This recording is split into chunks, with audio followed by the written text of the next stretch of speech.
Hey there, trainers. If you've ever booted up your old Game Boy just to hear that title screen music again, welcome home. Maybe you remember that first spark, standing in Professor Oak's lab, heart racing as you chose your very first partner. That moment never really leaves, does it? Because for many of us, Pokémon wasn't just a game. It was the start of a journey that's still unfolding. If you're new here, hit that subscribe button and ring the bell, because today we're diving deep into the shadowy underbelly of the Pokémon universe. I'm talking about the questions that keep even the most die-hard fans up at night, the mysteries that Game Freak has teased us with for decades, but never fully answered. Buckle up, because this is Top 10 Unanswered Pokémon Lore Questions, a journey of mind-bending speculation, wild theories, and that sweet, sweet unresolved tension that makes Pokémon lore so addictive. Imagine this. You're out in the tall grass of Kanto, your starter Pokémon at your side, the sun setting over Pallet Town. Everything feels simple, right? Catch, battle, evolve, become a champion. But peel back the layers, and the Pokémon world is a tapestry of ancient myths, interdimensional rifts, and secrets buried deeper than a Diglett's tunnel. We've got gods like Arceus, who supposedly created everything from a single egg. But where did that egg come from? Was there a universe before the Pokémon one? Some cosmic predecessor whispering in the void? It's the kind of origin story that echoes creation myths from our own world. Yet it's left hanging, like the first page of a book torn out. And that's just the tip of the iceberg. Think about those bizarre visitors from other dimensions, the Ultra Beasts. Are they even Pokémon at all? They crash through ultra wormholes with designs that defy biology. Tentacles, crystals, pure nightmare fuel. Some say they're extra-dimensional life forms, following rules we can't even comprehend, while others argue they're a whole new category of being. Why did they behave like they're starving for our world's energy? It's as if the fabric of reality is thinner than we thought, and something's trying to push through. Now let's get personal. Why do some humans bend the rules of nature? You've got psychics like Sabrina lifting boulders with their minds, aura guardians like Riley sensing the life force around them, channelers talking to spirits in Lavender Tower. Is it genetics? Some hereditary gift passed down like a family heirloom? Or can anyone learn it with the right training? The games hint at it, the anime shows it, but there's no solid explanation. It's like Pokémon is saying, hey, humans aren't so ordinary either, but then slams the door on the how and why. Fast forward to the raw power of Mega Evolution. That surge of energy, the stones that glow with otherworldly light, where does it all come from? Theories point to meteor impacts scattering those megastones across regions. Or maybe it's tied to the primal energy of ancient worlds we barely understand. Kalos legends talk of wars over infinite power, but the mechanics? Contradictory at best. One moment, it's a bond between trainer and Pokémon. The next, it's some forgotten cosmic force. It changes everything in battle, but the lore leaves us guessing. Speaking of legends, are they one-of-a-kind miracles or just rare species wandering the world? Ho-Oh and Lugia feel singular, eternal guardians reborn from tragedy. Mewtwo's a clone, but is it the only one? Then you look at Latios and Latias, zipping through skies as a pair, or the multiple Heatran lurking in volcanoes, or Zygarde's cores reassembling like a puzzle. It's inconsistent, blurring the line between myth and biology, making you wonder if every legendary encounter is a fluke or part of something bigger. Rewind to history, and things get even murkier. Ancient civilizations. Think the Hisui region's warring clans, the Kalos War that birthed the ultimate weapon, Unova's desert ruins whispering of dragons, Sinnoh's temples carved for Dialga and Palkia. What toppled them? Cataclysmic battles with legendaries? Environmental collapse? Internal betrayal? The games show the aftermath, but the cause?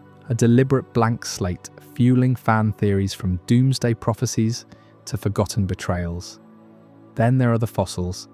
We dig up bones from eons ago, Carbotops, Aerodactyl, and zap them back to life in labs. But why do they emerge fully formed, roaring as if no time has passed? Were they truly extinct? Or is the resurrection tech twisting their ancient physiology into something modern?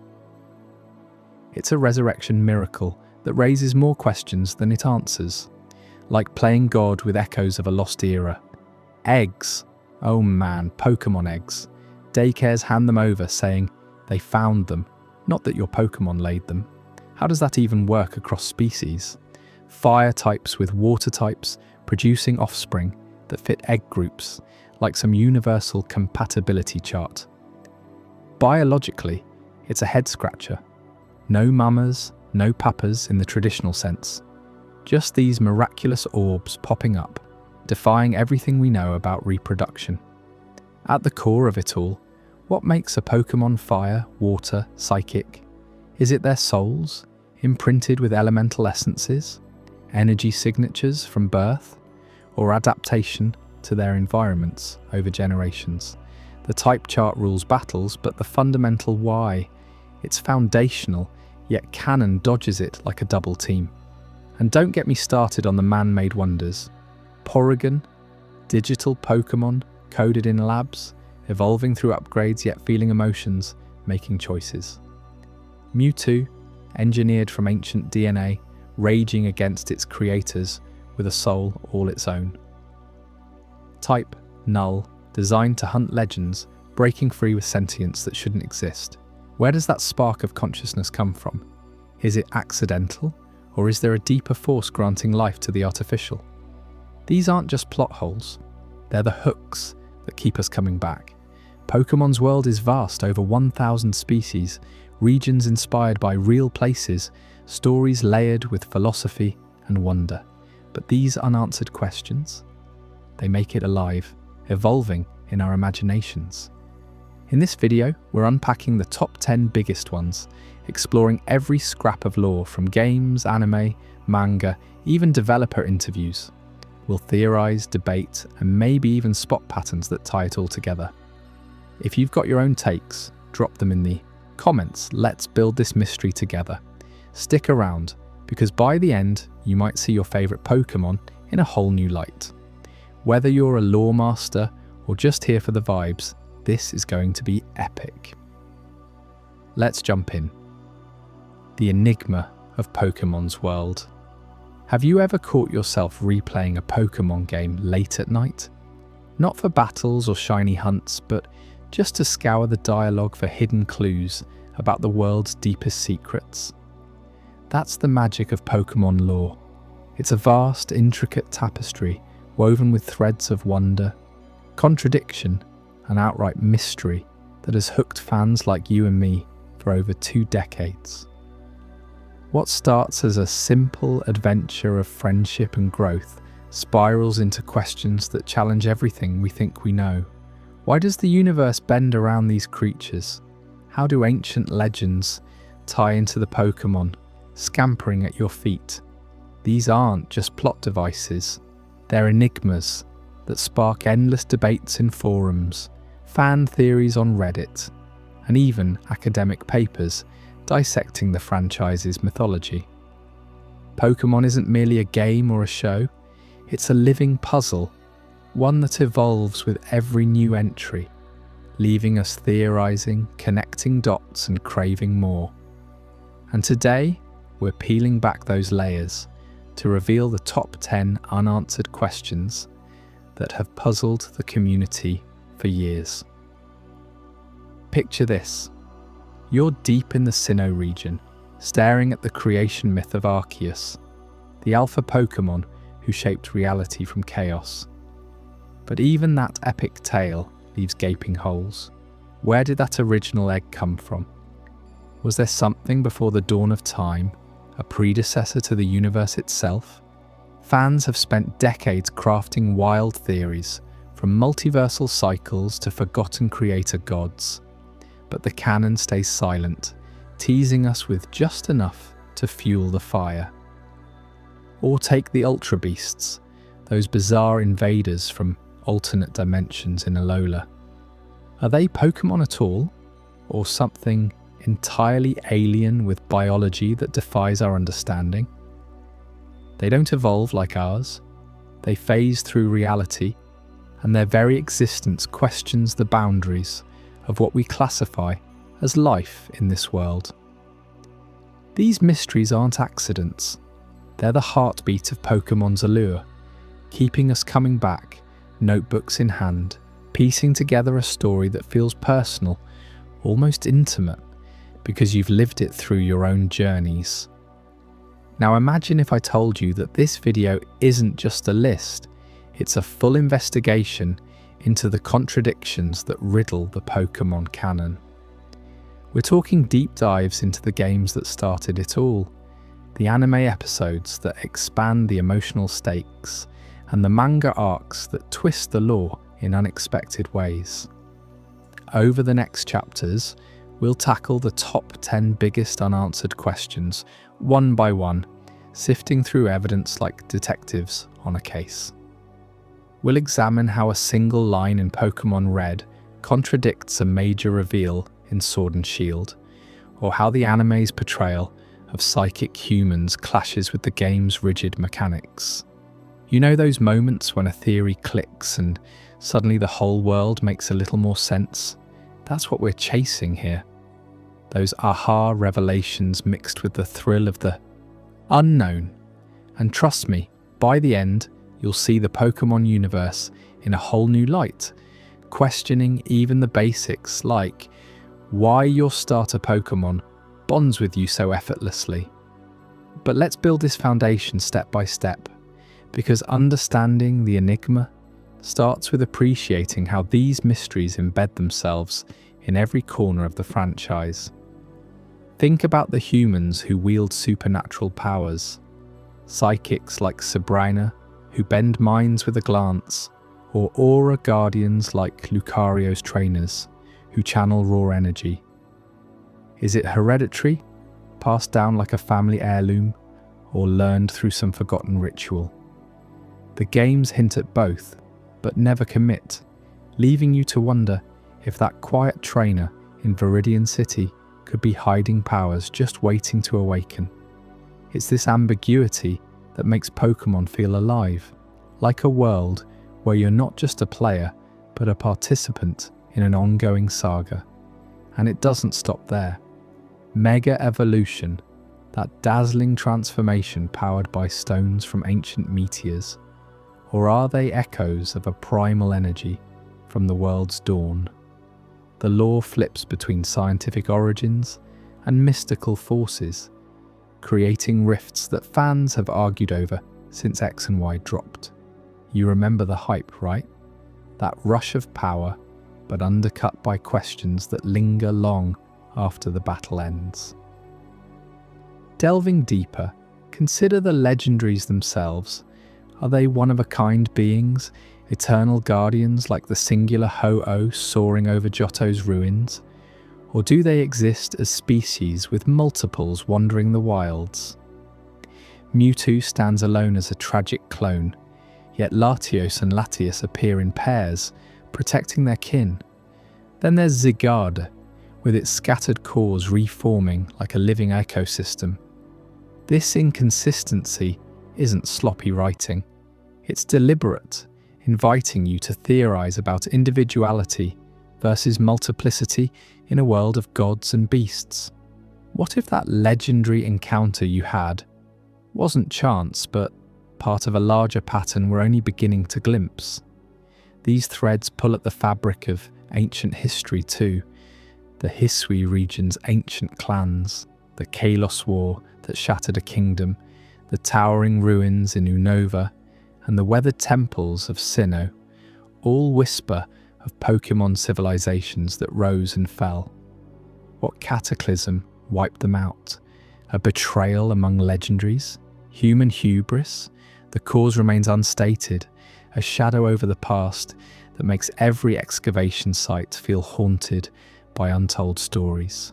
And oh, the fossils, those prehistoric giants like Aerodactyl, revived in labs yet appearing so vital as if no time has passed. But why only through modern tech? Were they truly extinct, or did something alter their physiology eons ago, making natural revival impossible? Debates rage on whether these are accurate recreations or pale imitations, souls trapped in stone. It's the kind of question that hits you during a quiet moment in the Pokémon lab, staring at a display case and pondering the ethics of playing God. Then there are the eggs, those miraculous orbs that appear in daycares with no clear origin. The attendants always say they found them, never laid. And how do incompatible types produce offspring across egg groups? Biologically, it's a head-scratcher, defying logic, yet central to breeding your dream team. You build generations of Pokémon, but the how remains a veil, adding whimsy and wonder to the grind. At the core of it all lies typing, the elemental essences that define every creature. Is it tied to souls, flickering energies from birth, or adaptations forged by environments over millennia? No canonical foundation explains why a water type thrives in oceans while a fire type ignites in volcanoes, or why dual types create such unpredictable synergies. It's foundational yet elusive, making every type matchup feel like a glimpse into cosmic rules we can't fully grasp. Finally, the man-made Pokémon blur the lines even further. Porygon, digital entities born from code, yet they emote, they battle, they evolve. Mewtwo, engineered from dreams of immortality, rages with a consciousness that screams sentience. Type, Null, designed as a suppressor, breaks free with a spark no lab could predict. Where does that life force come from? A glitch in creation? An infusion from the world's primal essence? These questions aren't side notes. They're the enigmas that make Pokémon more than entertainment. They're philosophical riddles wrapped in adventure. So, what ties all this together? It's the endless theorizing that binds us as fans. You've probably stayed up late sketching timelines, or debating in Discord whether Arceus truly created everything, or if there's a layer beneath. That's the allure. A lore so rich it mirrors our own world's unknowns, from quantum physics to ancient history. And in this series, we're not just listing questions, we're exploring them with hard evidence, from the pixelated texts of the original games to heartfelt anime moments. Like Ash's encounters with legendaries that hint at deeper truths, and manga's darker takes on wars between humans and Pokémon. We'll highlight contradictions, like how the anime's flexible magic clashes with the game's structured evolutions, promising payoffs that will have you re-watching your favourites with fresh eyes. As we embark on this journey through the top 10, get ready for revelations that challenge your playthroughs and spark new obsessions. But before we charge into the fray, let's start at the very beginning. Up next in Chapter 2, The Dawn of Creation, we'll unravel the origins that birthed this enigmatic world, questioning if Arceus was truly the first or if shadows lurked before the light. You won't want to miss how this sets the stage for every mystery ahead. Stick around, because the truth might just rewrite everything you thought you knew. The Dawn of Creation. In the vast tapestry of Pokémon lore, one name stands above all as the architect of existence, Arceus. This majestic being, often called the Original One, didn't just shape the world we know, it birthed it from chaos. According to ancient Sinnoh legends, long before the stars twinkled or the oceans roared, Arceus hatched from a single, shimmering egg, suspended in an endless void. Picture that for a moment. No light, no sound, just infinite nothingness cradling this fragile shell. When it cracked open, Arceus stepped forth, a being of pure potential, its body a swirling vortex of creation energy.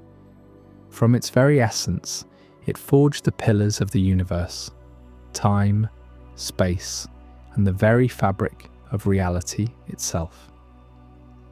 Dialga, Palkia, and the other creation trio sprang from its plates, each one embodying the forces that hold our world together.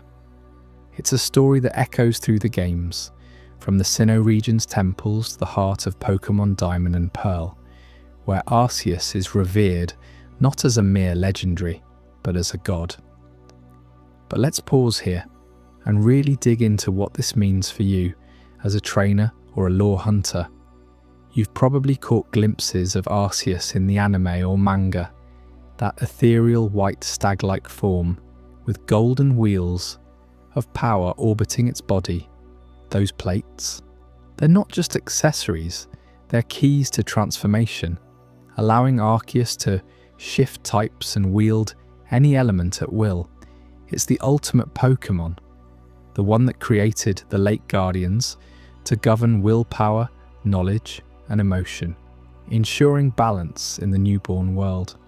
And then with a mere thought, it sculpted the continents, filled the skies with flying types, and populated the lands with every creature from Bulbasaur to Zapdos. The Sinnoh mythos paints this as a singular act of divine will, a burst of light piercing the darkness. Yet as awe-inspiring as that is, it leaves us with a question that gnaws at the edges of our understanding. If Arceus is the creator, the alpha and omega of the Pokémon universe, how did that egg get there in the first place? Think about it. The void before creation. It's described in the lore as a formless expanse devoid of matter or energy. No planets, no gods, nothing to spark life. So what laid that egg? Was there some primordial force, an unseen hand, or perhaps a cycle of universes we can't even fathom? This paradox has puzzled fans for years, ever since the Sinnoh games introduced us to these myths in 2006. In Pokémon Legends, Arceus, we get a closer look at Hisui, the ancient precursor to Sinnoh, where stone tablets and elder tales reinforce the egg's mystery. The game shows Arceus descending like a comet, but it never explains the origin of its vessel. Is the egg a symbol of eternal recurrence, or a deliberate omission by the creators at Game Freak to keep the lore open-ended? You see, if Arceus birthed everything, including the laws of physics and the flow of time, then predating it implies something beyond comprehension, maybe a meta-entity, or perhaps the egg was self-existent, a quantum anomaly in the void. It's like staring into the Big Bang of our own universe and asking what lit the fuse. Delving deeper, the lore doesn't shy away from hinting at layers upon layers. In the Pokémon Adventures manga, Arceus is depicted as awakening from slumber within the egg, its emergence tied to the harmony of creation. But even there, the void is portrayed as eternal, unchanging until that pivotal hatch. Fans have theorized endlessly on forums and Reddit threads. Could the egg be a remnant from a previous iteration of the world? Or is it tied to the distortion world, that warped realm ruled by Giratina, Arceus' exiled counterpart? Giratina, after all, was cast out for its violence, suggesting that even in creation, there were flaws or oppositions baked in from the start. Yet none of this resolves the core riddle. What force predates the egg? Was it chance, a cosmic whim, or something more intentional? The games tease us with glimpses. In Heart Gold and Soul Silver, Arceus summons the creation trio, but the egg remains an unspoken origin point. It's this very ambiguity that makes Arceus so captivating. It's not just a Pokémon to catch, but a philosophical puzzle that challenges our ideas of beginnings. Now, to add a twist that really bends the mind, ancient Sinnoh myths don't stop at a linear creation story. They whisper of a cyclical universe where worlds rise and fall in endless loops. the Pearl Clan and Diamond Clan in Legends. Arceus embody this, one revering space as eternal expansion, the other time as inevitable return. Tablets in the Salatian ruins speak of Arceus shaping reality, only for it to potentially unravel and reform. It's like the Hindu concept of Kalpus or the Norse Ragnarok, but Pokémon-fied. Destruction leading back to a new egg in the void, perhaps. Ho-Oh's legend of rebirth after calamity ties into this, suggesting that even gods like Arceus might be part of a greater rhythm. But here's the kicker. Despite these hints of cycles, there's no explanation for the initial spark. What ignited the first egg? What broke the symmetry of nothingness? The lore circles this void without entering it, leaving us with a tantalizing gap. In the anime's movie, Arceus and the Jewel of Life, Arceus's wrath nearly undoing creation, but its origins stay shrouded. This cyclical hint makes the paradox even sharper. If everything renews, why no anchor for the very first dawn? You might be thinking, okay, but how does this affect the Pokémon world we play in today? Well, it ripples everywhere. The creation energy from Arceus's plates is said to infuse all Pokémon, giving them their typings and abilities. Ever wonder why some Pokémon like Mew are considered ancestors to all others? It's because Arceus's act scattered its essence, evolving into the diverse roster we love. In competitive battles, when you mega evolve or use seed moves, you're tapping into echoes of that primal power. But the unanswered question lingers, fueling fan theories from cosmic eggs laid by extra-dimensional beings to Arceus being a manifestation of player will. After all, we trainers are the ones who summon it in the games. It's a reminder that Pokémon lore isn't just backstory, it's a mirror for bigger wonders, like our own quests for meaning. Let's explore a bit more on those Sinnoh roots, since they're the richest vein for this myth. The Hisui region, as shown in Legends, Arceus, is ground zero for these tales. Noble Pokémon, warped by space-time rifts, hint at the fragility of Arceus's creation. The Elder Volo, obsessed with remaking the world, draws directly from these legends, seeing himself as a successor to the original one. Yet even he can't pierce the egg's mystery. In the beta versions of the games or datamined files, there are unused texts alluding to the chaos before form, but nothing concrete. This deliberate vagueness keeps the lore alive, inviting us to fill in the blanks. Imagine if a future game, say in the 9th generation, or beyond, finally addressed it. Would it be a new deity, or a revelation that the egg was always there, eternal? For now, though, we're left pondering. In a universe crafted by Arceus, is true origin unknowable by design? This paradox isn't just academic, it touches on themes of faith and discovery that run through every Pokémon story. From Ash's journeys to your own playthroughs, the idea of creation from nothing inspires that sense of adventure. Arceus teaches us that even gods have mysteries, and perhaps that's the point. The journey to understand is what matters. As we wrap up this dive into the dawn, remember, the egg's predecessor might forever elude us, a shadow in the light of creation, but it sets the stage for even wilder enigmas, like the beasts that lurk beyond our reality. Up next in Chapter 3, Beasts from Beyond will unravel the secrets of Ultra Beasts and question if they're invaders, allies, or something far more terrifying. Stick around because what comes through those rifts will blow your mind. Beasts from Beyond. Ultra Beasts crash into our world like cosmic intruders, ripping open portals from a dimension we barely understand. These aren't the friendly critters you catch in tall grass or evolve with a stone. No, they're something far more alien, hailing from ultra space, a realm that's as mysterious as it is hostile. Picture this. In the Alola region, where the sun always seems a little too bright and the air hums with otherworldly energy, these beings first appeared, turning trainers' worlds upside down.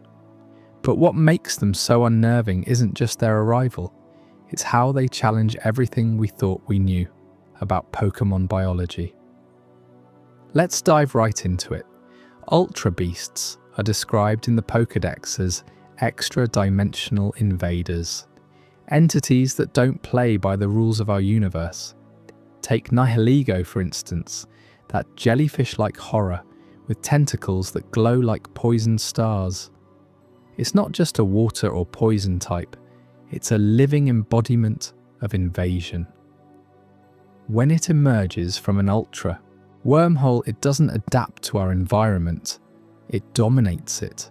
Scientists in the Pokémon world, like those at Ether Paradise, have noted how these creatures carry toxins that affect humans differently than any native Pokémon venom. A bite from a regular tentacruel might sting, but Nihilego's touch, it possesses people, turning them into puppets while their minds scream in the background. That's not evolution or instinct. That's a biological override, as if ultra space wired them to hijack our reality. You have to wonder, why do they defy the standard Pokémon biology we've come to rely on? In our world, Pokémon follow patterns. They level up, they breed in egg groups, they resonate with types that make sense ecologically. Fire types burn hot in volcanic regions, water types thrive near oceans. But Ultra Beasts? They laugh at that logic. Buzzwole, the ultra-swollen bodybuilder of the bunch, punches with fists that could shatter mountains, yet its biology screams inefficiency. Its muscles bulge with an unnatural hypertrophy, fueled not by protein or training, but by some extra-dimensional energy that lets it lift cars without tiring. How does that even work? Our Pokémon eat berries, drink from streams, and heal at centres with potions. Ultra Beasts, on the other hand, seem to draw power directly from the void they come from, sustaining themselves on the fabric of space itself. It's like they've evolved, or whatever they do, in a place where gravity flips and time loops, making their bodies incompatible with ours. And don't get me started on Pheromosa. This lanky, elegant fighter moves faster than the eye can track. But strip away the grace and you see fragility. Its exoskeleton is so thin, so brittle, that a strong wind could crack it. Yet it dodges bullets. That's not Pokémon physiology. That's alien engineering. Researchers have tried capturing them, studying their cells under microscopes, but the samples degrade almost instantly, as if our tools can't handle the otherworldly code in their DNA. Or do they even have DNA? That's the kicker. Regular Pokémon share genetic markers with animals and plants in their habitats.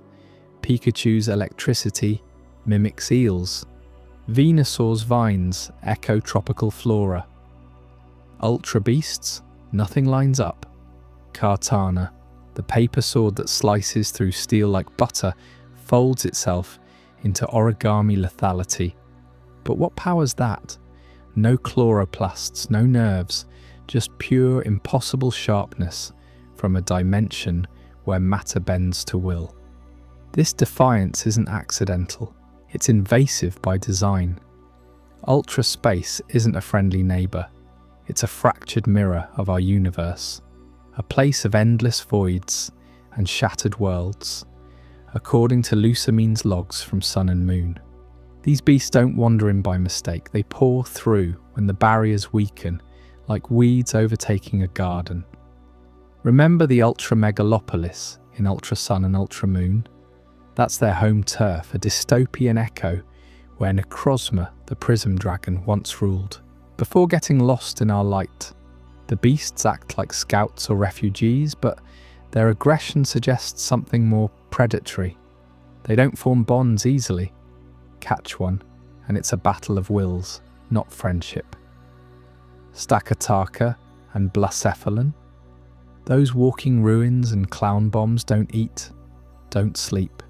They just rampage, absorbing energy from our world to survive. It's as if our reality is toxic to them, forcing them to consume it to stay alive. How long before they tip the balance, turning a Lola into a beachhead for something bigger? Now here's where it gets really mind-bending. Are ultra beasts even Pokémon at all? We've classified thousands of species under that umbrella, from the tiniest Caterpie to the godlike Arceus. But these, the Pokédex calls them, a mysterious group of beings from ultra space, not extra-dimensional Pokémon. Think about it, you can't breed them with standard Pokémon. No eggs from a daycare mixing Buzzwole with Machamp. Their evolutions, non-existent. They don't level up the same way. Capture one, and it's already at full power, as if time doesn't erode them. Circuitry, that living power line with eyes like circuit boards, drains electricity from anything it touches, growing stronger without training. Is that a Pokémon trait, or the mark of an entirely new life form with rules we can't comprehend? Question their classification, and you unravel the whole system. If they're Pokémon, why the special Ultra Balls? Why do they vanish back to their dimension without warning? Maybe they're extra-dimensional Pokémon, twisted cousins warped by Ultra Space's chaos. Nihilego could be a distant relative of tentacled sea dwellers, mutated beyond recognition. Or perhaps they're something else altogether, an alien category, life forms that operate on quantum weirdness instead of carbon-based evolution. In our world, Pokémon souls are tied to types, resonating with elements. But Ultra Beasts, their types feel arbitrary. Pheromosa is bug and fighting, yet it's more insectoid assassin than hive dweller. No queen, no colony, just solitary invasion. What if their essence isn't a soul, but a fragment of ultra space itself, a rift encoded in flesh? That would explain why they weaken outside wormholes. Our physics rejects them. You feel that chill yet? The uncertainty gnaws at you because it questions the Pokédex's authority. We've trusted it for generations, but Ultra Beasts expose the cracks. Are they harbingers of a multiverse where Pokémon rules don't apply? In Sword and Shield, Dynamax energy echoing this otherness, but Ultra Beasts predate that, hinting at deeper lore. Legends Arceus even nods to space-time rifts, with Dialga and Palkia guarding the boundaries. Did these beasts slip through ancient tears, precursors to the Hisuian anomalies? And then there's the revelation that ties it all together. Their summoning via ultra wormholes isn't just a plot device, it's a rift in reality itself. These swirling portals don't open naturally. They're forced by artifacts like the lustrous globe, or human meddling, like Lucamine's experiments.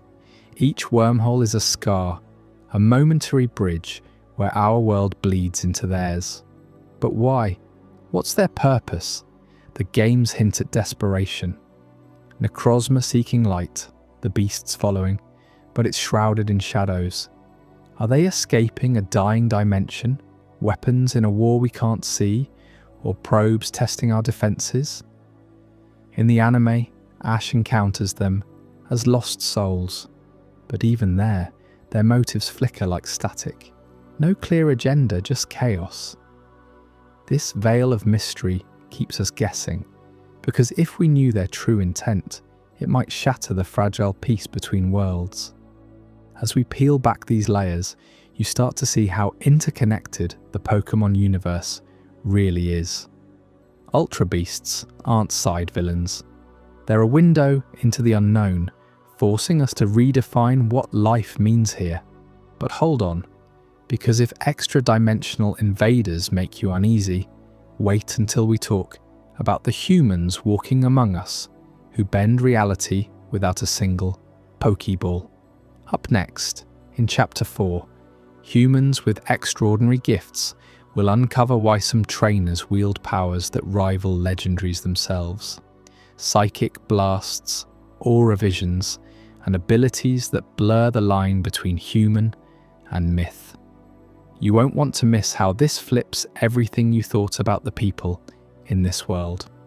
Humans with extraordinary gifts. In the world of Pokémon, not every hero needs a Pokeball to make the impossible happen. Some humans possess gifts that bend reality itself, powers that rival the mightiest legendaries without ever calling on a partner. Think about it.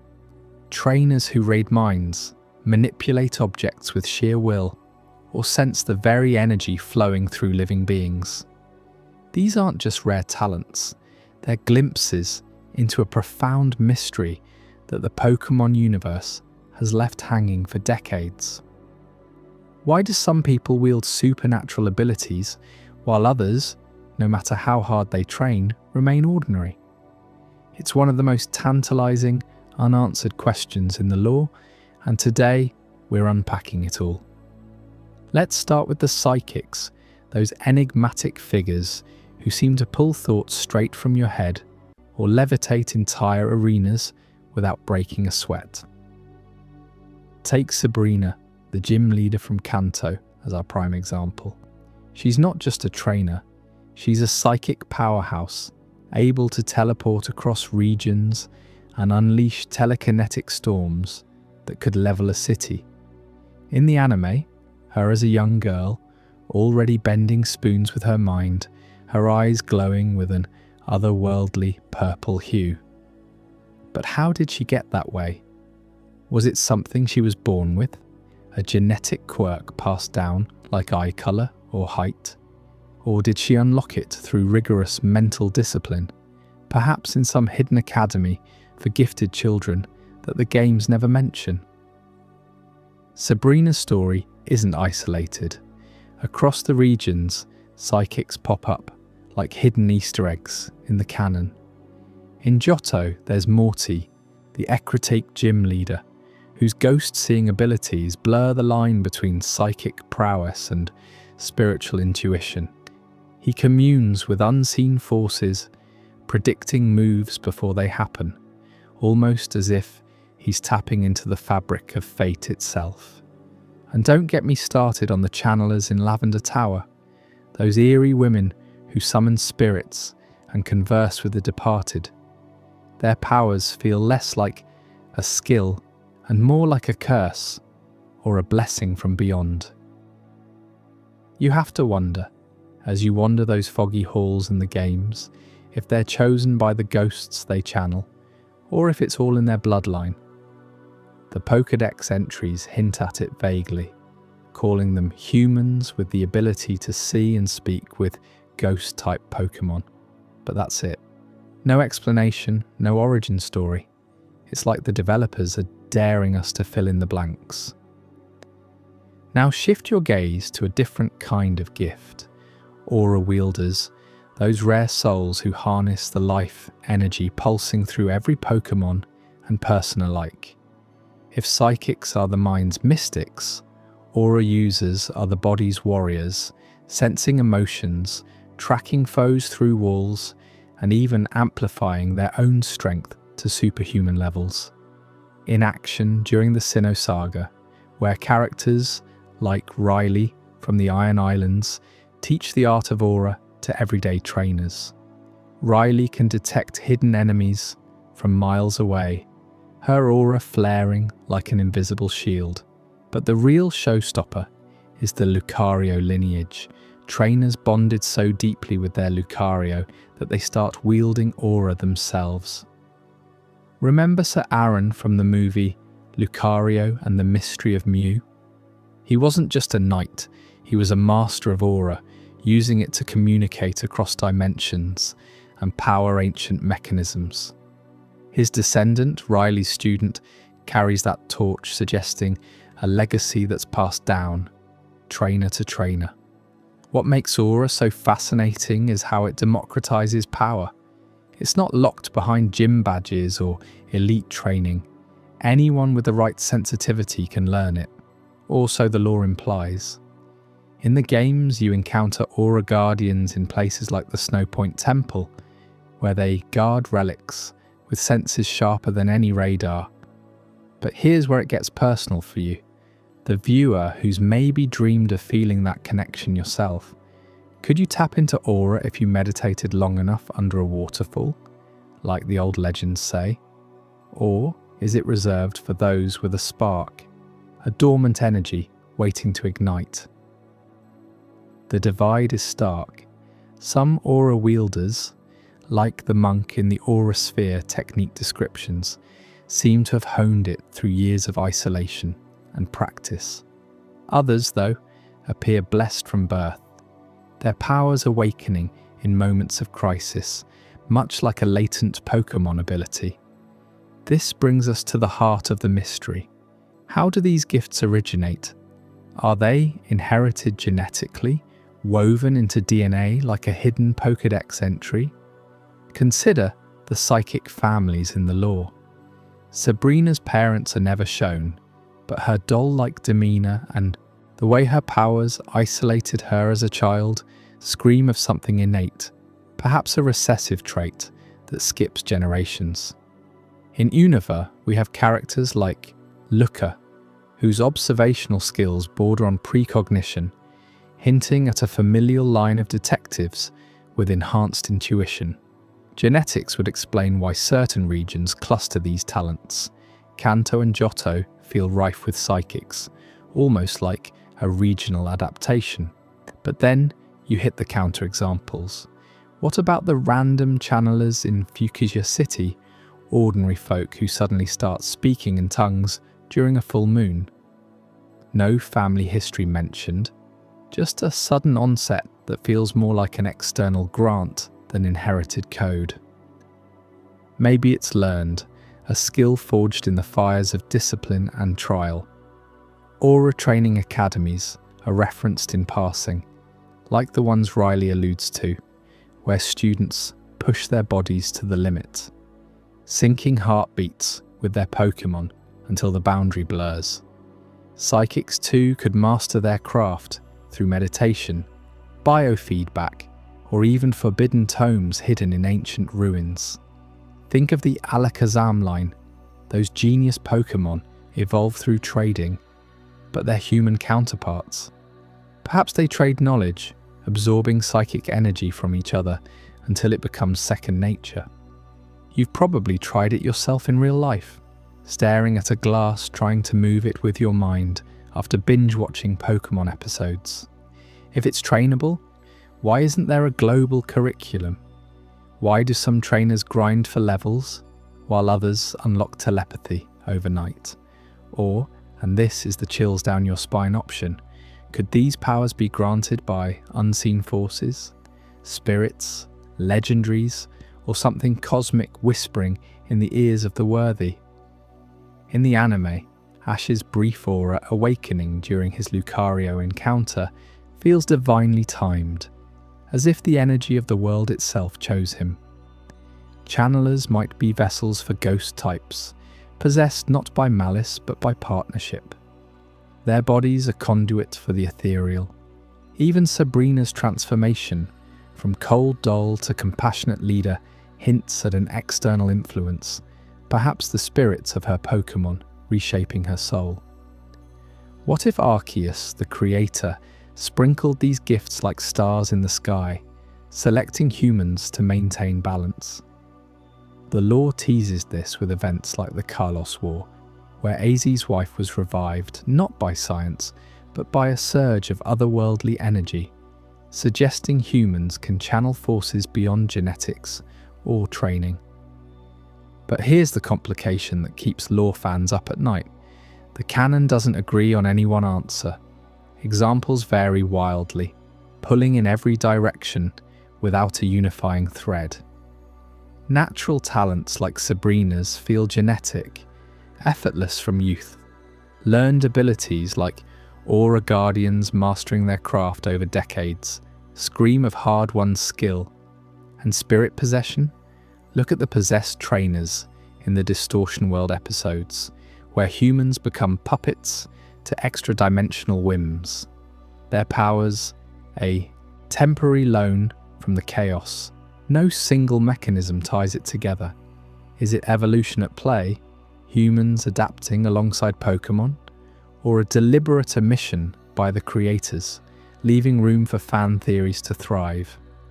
In Pokémon Red and Blue, psychics are just a type matchup, but by Sword and Shield, humans like Oleana exhibiting subtle mind control. The games, anime and manga contradict each other. Psychics in the TCG are humans too, but their origins? Shrouded in silence. You start to see the frustration building, don't you? Every time a new game drops, we get fresh teases. A trainer in Gala who senses fairy energies, or a Paldea scholar channeling ancient terrestrial vibes. Yet the core question lingers, unanswered, fueling endless debates on forums and Reddit threads. Are these gifts a sign that humans and Pokémon are more alike than we think, sharing a universal energy source? Or is it a hint at a larger cosmology, where powers are fragments of legendary essences scattered across the world? Imagine the implications for your own journey. If you could awaken a psychic spark or aura sense, what battles would you win? What secrets would you uncover? Diving deeper, let's explore specific cases that highlight this chaos. Take the case of Annabelle from the Battle Tower in Hoenn. She's a psychic prodigy, but her backstory reveals a breakdown after losing her team, suggesting her powers amplified her grief into something supernatural. Inherited?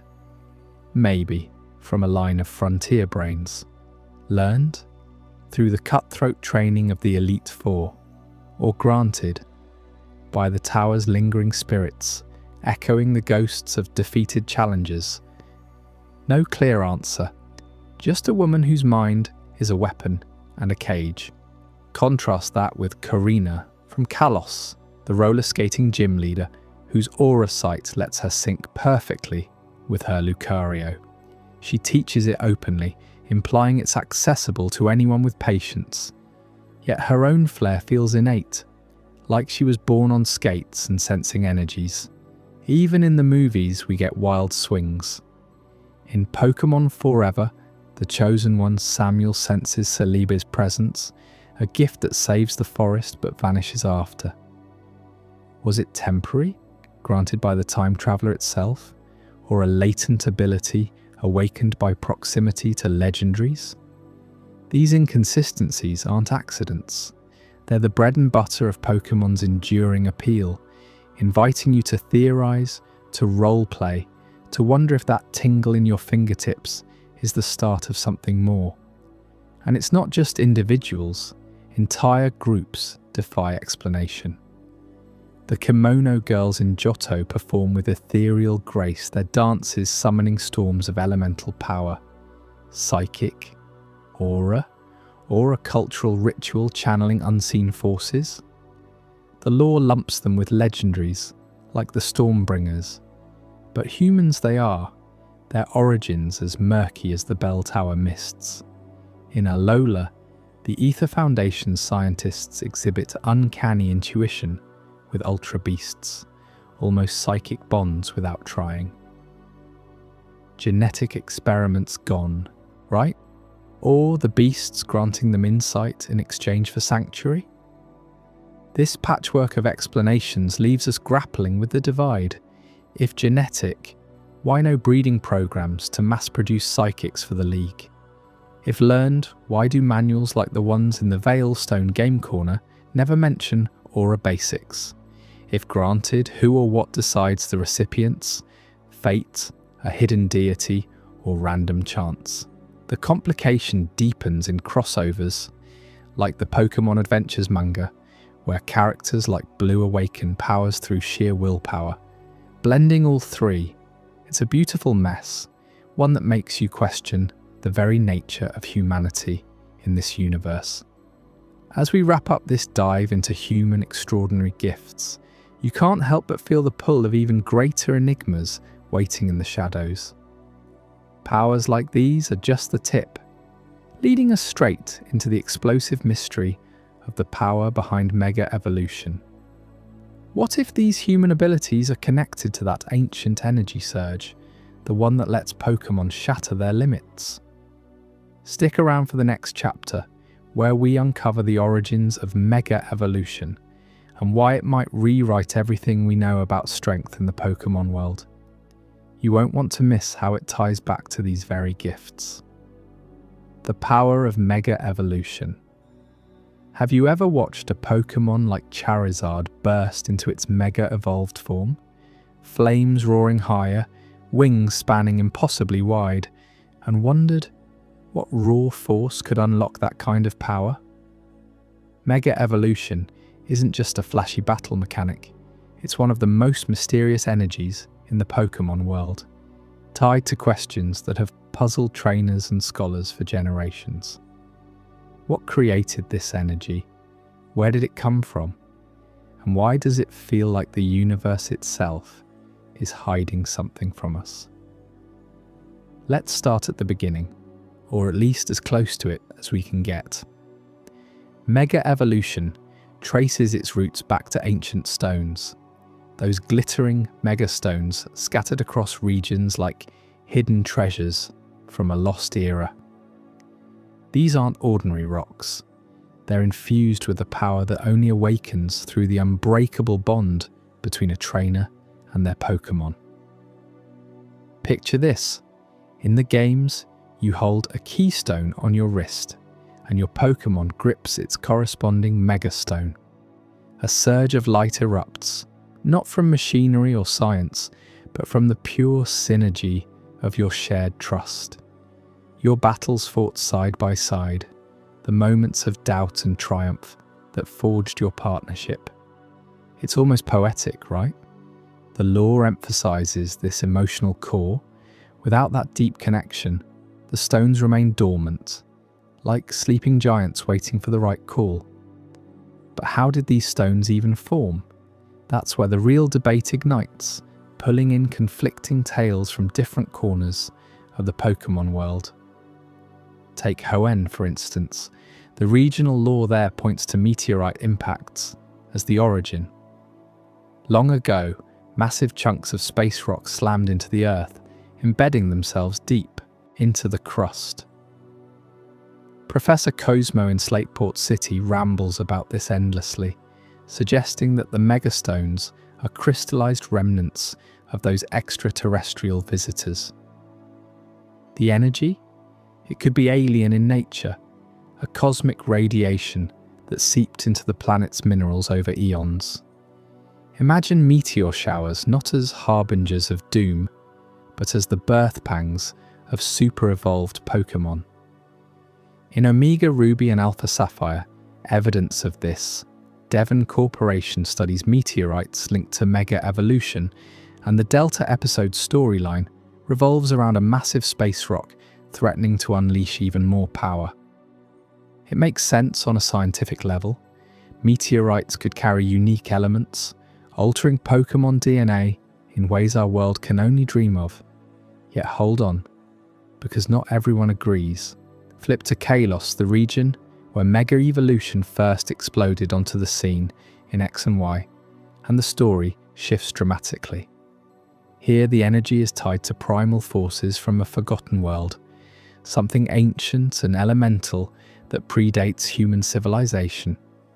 AZ, the enigmatic king from Kalos' war-torn past, created the ultimate weapon using this power, hinting at a time when Pokémon and humans lived in harmony with raw, untamed energies. The lore speaks of a primal world, a primordial state where life throbbed with infinite vitality, and Mega Evolution is like an echo of that era. Lysandra and his Flare organization obsess over it, believing it's the key to resetting the world. No meteorites mentioned, just pure organic power drawn from the Earth's core, activated by those fateful stones. So which is it? Hoenn's starry origins or Kalos's earthly rebirth? The regional lore clashes like rival-type matchups, leaving us with more questions than answers. You have to wonder, are these stories from the same history, or has time and distance warped the truth into myths? Diving deeper, let's look at specific examples that bring this debate to life. Consider Mega Garchomp in Hoenn's rugged landscapes. Its megastone, found near meteor crater sites, enhances its dragon-like ferocity, as if the stone absorbed the fury of a falling star. Trainers in the battle resort swear by the celestial vibe, claiming the evolutions feel otherworldly, like tapping into the void between stars. But then shift to Mega Venusaur in Kalos's lush, Lumiose city gardens. Its bloom explodes with primal vitality, roots delving into the soil as if drawing from the planet's ancient heartbeat. The bond here feels more grounded, more visceral. Your Pokémon doesn't just grow stronger, it reclaims a wild essence that's been sleeping since the dawn of time. These contrasts aren't accidents, they're breadcrumbs in the lore, teasing that Mega Evolution might bridge multiple truths. What if the meteorites were vessels for that primal energy, carrying it from across the cosmos to seed our world? Now here's where it gets truly mind-bending. The twist that elevates this from regional rivalry to a universal enigma. Mega Evolution's energy seems to hold infinite potential, hinting at a cosmic source far beyond what we've pieced together. Think about it. The way it temporarily rewrites a Pokémon's very being, boosting stats, altering abilities, even changing forms in ways that defy biology. In battles, it's like unleashing a star's worth of power through a single command. Some theorists, drawing from Sinnoh's creation myths, speculate it's linked to Dialga and Palkia's domain, manipulating time and space on a fundamental level.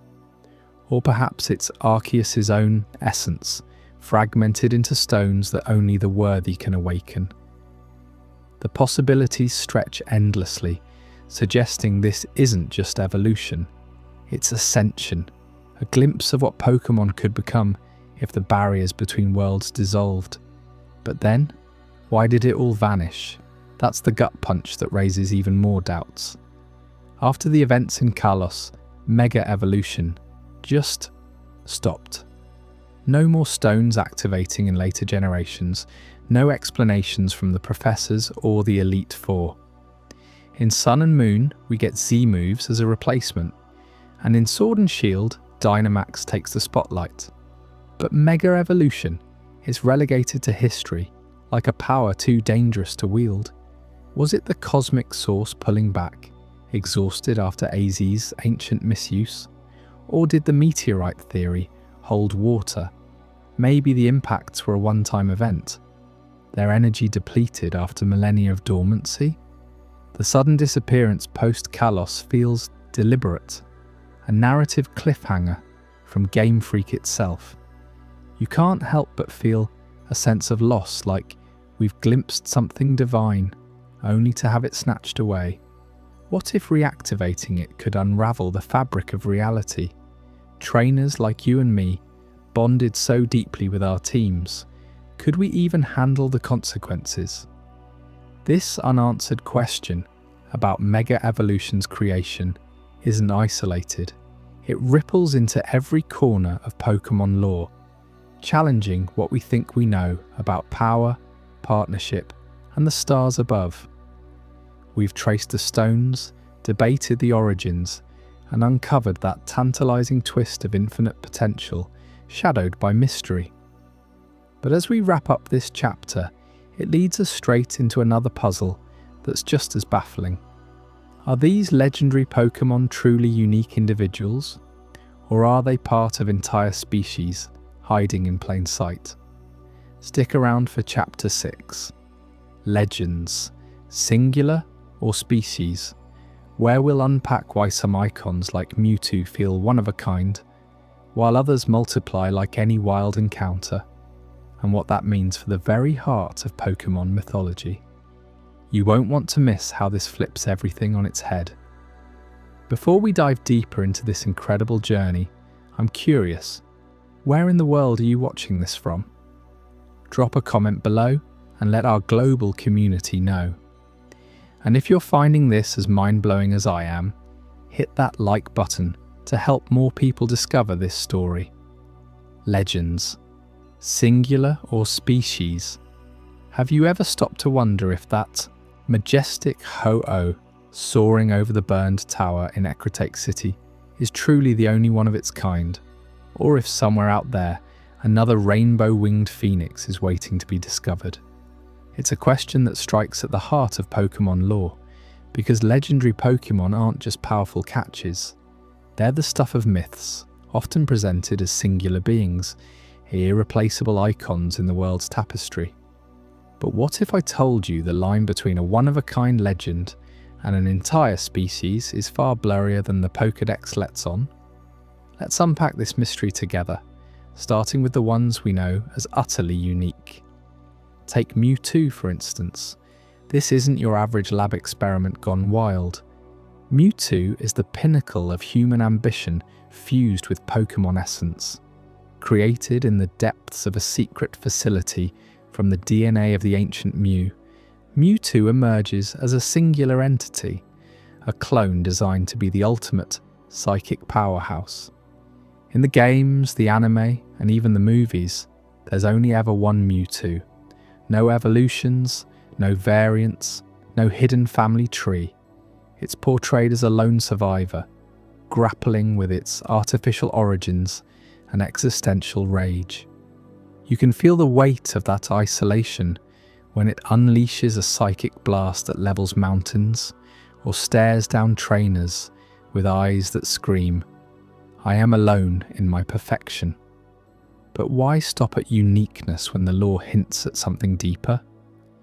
Mewtwo's story forces us to ask, if legends like this are engineered miracles, are they forever doomed to stand alone, or could their legacy spawn something more? Now flip the script to the Lake Guardians, Uxie, Mesprit, and Azelf.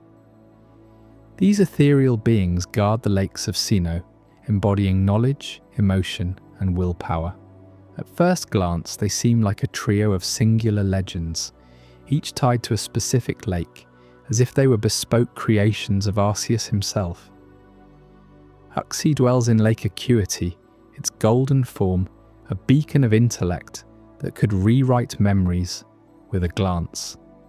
Mesprit flits through Lake Verity, stirring feelings that ripple across generations. And Azelf commands Lake Valor, fueling the will to fight against impossible odds. They're not just Pokémon, they're forces of nature, integral to Sinnoh's creation myth. Yet, here's where the cracks appear. In Pokémon Diamond and Pearl you encounter each one individually, but the lore whispers of their interconnectedness. They're not clones or accidents, they're a set, a balanced triad. And if they're a set, doesn't that imply a kind of multiplicity? What if they're not alone in their roles? The anime expands on this, showing glimpses of their influence spreading far beyond their lakes, almost like guardians who could, in theory, have counterparts elsewhere. You start to sense it. These aren't isolated icons. They're part of a larger design, perhaps even a species adapted to protect psychic harmony across regions. This contrast sharpens when we dive into the evidence surrounding Ho-Oh. In the Johto region, Ho-Oh isn't just a bird Pokémon, it's the sacred phoenix of Ecruteak City, the one that appeared after the burned tower's tragic fire, choosing only the purest of heart to carry its legacy. The games treat it as singular, the rainbow Pokémon, reborn from ashes, a symbol of hope tied exclusively to that one event. Morty, the Ecruteak gym leader, speaks of it with reverence, as if it's the only entity capable of bridging the living world and the spirit realm. No mentions of mates, offspring, or wandering flocks. It's a lone sentinel, its 7 colours painting the sky as a promise of revival. But pause for a second. Does that singularity hold up under scrutiny? In Heart Gold and Soul Silver, Ho-Oh's presence is pivotal to purifying the bell tower. Yet the lore never confirms it's the absolute only one. Legends evolve after all. What if Ho-Oh's role is more archetypal, a representative of a rare species that manifests in times of crisis? You feel the intrigue building, don't you? That nagging doubt that what seems unique might just be the spotlight on one member of a hidden collective. Contrast that with Zygarde, and the picture gets even more fascinating. Zygarde isn't a single Pokémon, it's a distributed guardian composed of countless cells scattered across the Kalos region.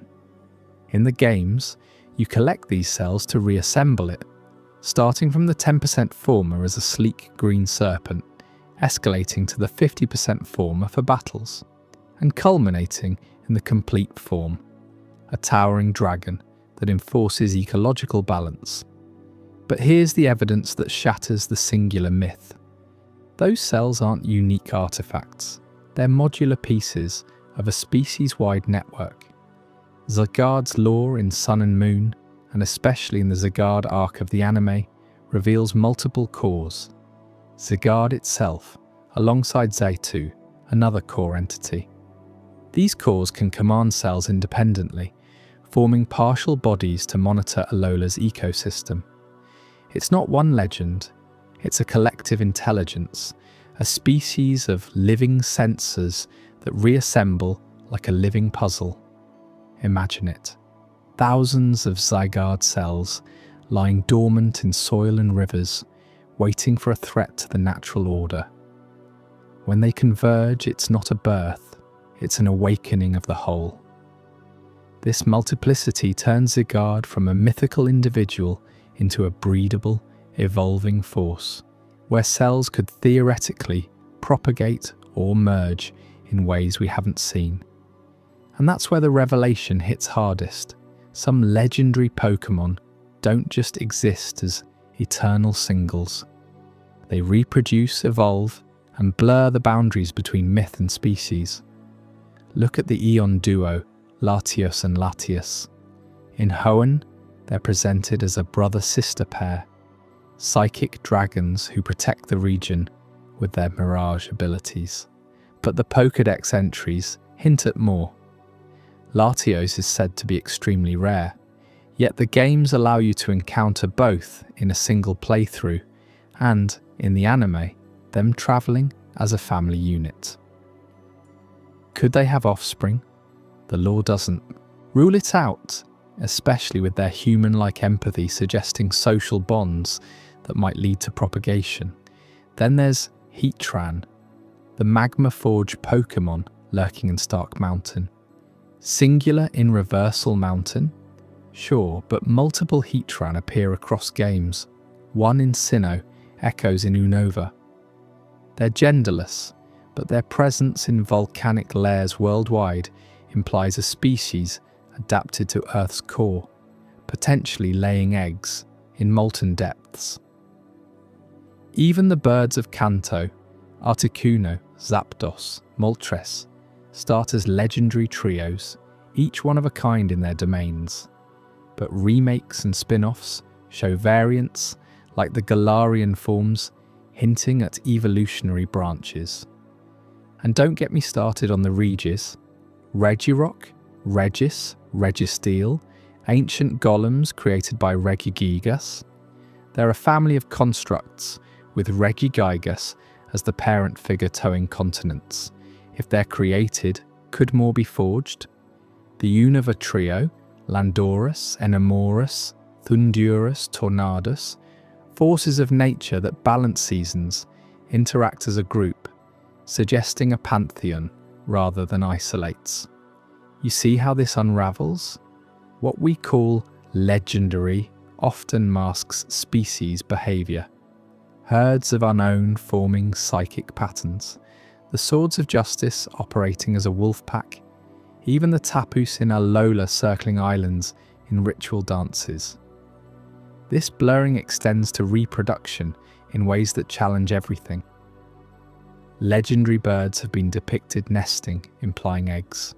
Mew, the ancestor, is said to birth all Pokémon. Does that make it a progenitor species? Palkia and Dialga, creators of space and time, might spawn distortions that echo their power. And in Legends Arceus, we glimpse the lake trio in Hisui, not as immortals, but as beings woven into the land's history, potentially cyclical. The Pokédex teases it outright. Some legends breed in hidden groves or evolve through exposure to primal energies. Take Cresselia, singular dream guardian opposite the nightmare Darkrai, but its feathers are said to soothe entire populations, hinting at a migratory flock. Or Manaphy and Phione, the sea princes. Manaphy breeds with Ditto to produce Phione, turning a mythical into a chain of inheritance. You feel that shift, right? The awe of discovering these aren't frozen icons but living, adapting lineages. Yet the unanswered core lingers. Why the inconsistency? Game Freak treats some as unique for storytelling punch. Mewtwo's tragedy demands solitude, while others like Zygarde demand multiplicity to embody concepts like balance. Is it artistic choice or a deeper lore where legends transcend biology? Perhaps Arceus designed them variably, some as avatars, others as ecosystems. As we peel back these layers, one truth emerges. These beings aren't just rare, they're the bridge between the singular miracle and the thriving species, forever evolving our understanding. But if legendary Pokémon can form societies and lineages, what does that say about the ancient worlds they once shaped? Up next in Chapter 7, Echoes of Lost Civilizations, we'll explore the ruins of Hisui, the war-torn fields of Kalos, and the temples of Sinnoh that whisper of fallen empires. What cataclysm silenced those grand societies? And could their secrets rewrite Pokémon history as we know it? Stick around, you won't want to miss the echoes calling from the past. Echoes of Lost Civilizations.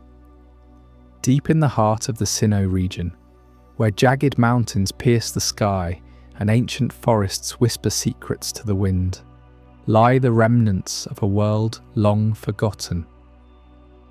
Ruins scattered across the land tell tales of civilizations that once thrived alongside Pokémon in ways we can scarcely imagine today.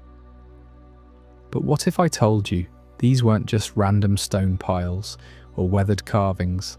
They're echoes of advanced societies that built empires with Pokémon as equal partners, only to vanish without a single survivor to explain why. Welcome to the mystery of lost civilizations in the Pokémon world, a puzzle that has lore fans like you scratching their heads for generations. Let's start by journeying back to Hisui, the ancient predecessor to modern Sinnoh. You know it from legends, Arceus as a wild, untamed frontier, but dig deeper and you'll uncover evidence of warring clans that turn the region into a battlefield of epic proportions. These weren't simple tribes scraping by. They were organised societies with deep bonds to Pokémon, using them not just for battle but for construction, agriculture, and even governance.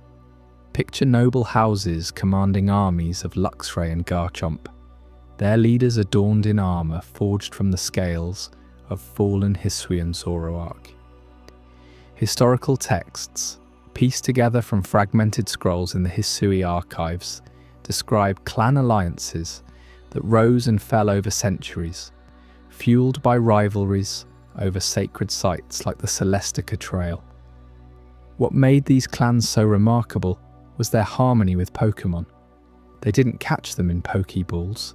Instead, they formed pacts sealed by rituals involving the noble Pokémon, those towering guardians like Cleavor and Lilligant. These bonds allowed humans and Pokémon to achieve feats we modern trainers can only dream of, like redirecting rivers with the raw power of a single Avalugg, or predicting earthquakes through the intuition of a Vespican hive. But then, around 300 years ago, it all ended. Villages abandoned overnight, fortresses left mid-repair, and battlefields strewn with weapons that show no signs of a final clash. No mass graves, no tales of a conquering force, just silence. Why would a society so intertwined with Pokémons might simply disappear? It's as if the land itself swallowed them whole, leaving only the Diamond and Pearl clan's descendants to carry faint memories in their folklore. Shifting our gaze westward to the elegant yet haunted lands of Kalos, we find another layer to this enigma.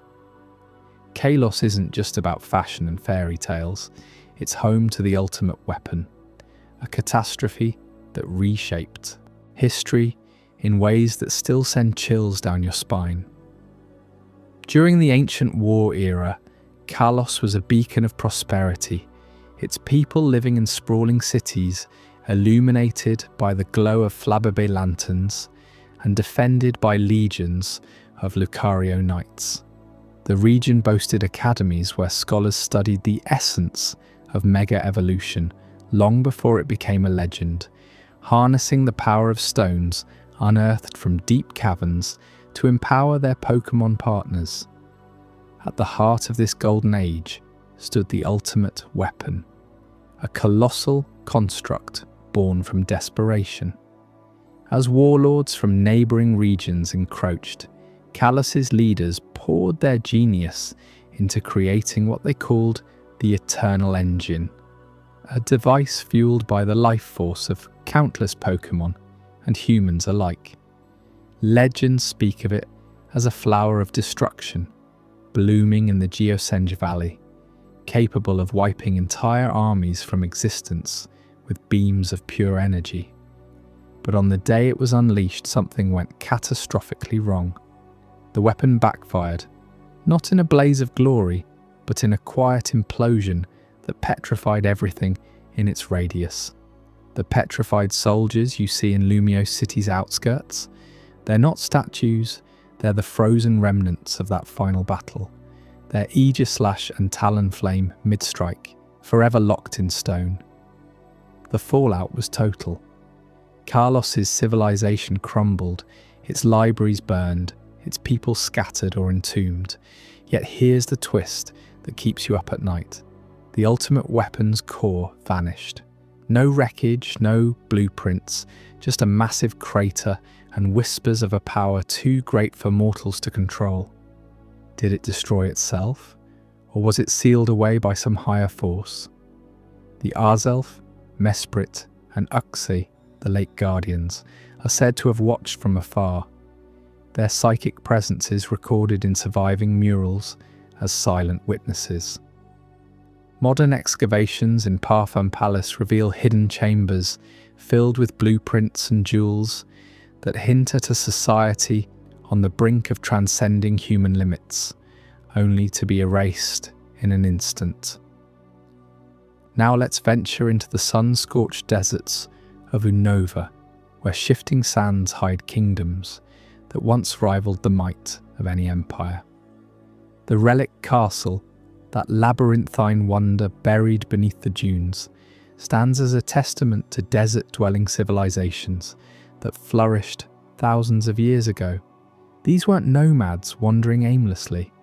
They were master builders who engineered aqueducts with the help of Excadrill and constructed observatories to track the stars using the guidance of Sigilif, those ancient psychic sentinels floating like living hieroglyphs.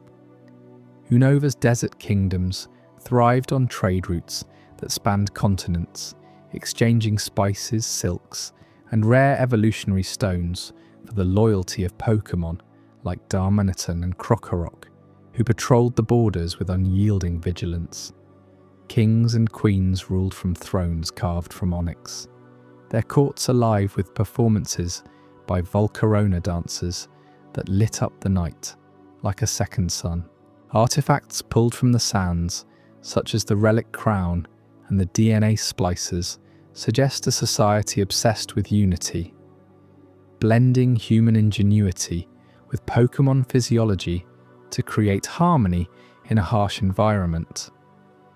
They even developed early forms of battling that emphasized strategy over brute force, with arenas designed to test the bonds between trainer and Pokémon. But like the others, this kingdom faded into obscurity. Sandstorms may have buried their cities, but excavations show no evidence of gradual decline. Palaces left with feasts uneaten, markets frozen in time, and guardians like the legendary Swords of Justice, Terrakion, Cobalion, and Virizion, depicted in frescoes as protectors who failed to save their charges. What cataclysm could bury an entire culture so completely, leaving only echoes in the wind? Traders' logs from ancient Ur speak of caravans arriving to find ghost towns, Pokémon roaming feral without their human companions. As you piece together these stories, Hisui's warring clans, Kalos' ultimate weapon catastrophe, Unova's desert kingdoms, a chilling common thread emerges. Each was an advanced Pokémon-human society, where the lines between species blurred into something extraordinary. They didn't just live with Pokémon, they co-evolved with them, building technologies and philosophies that pushed the boundaries of what's possible. In Hisui, clan pacts mirrored modern gym challenges, but on a societal scale.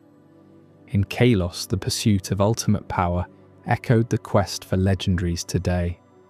In Unova, their observatories might have been early Pokédex prototypes, charting typings and evolutions with precision.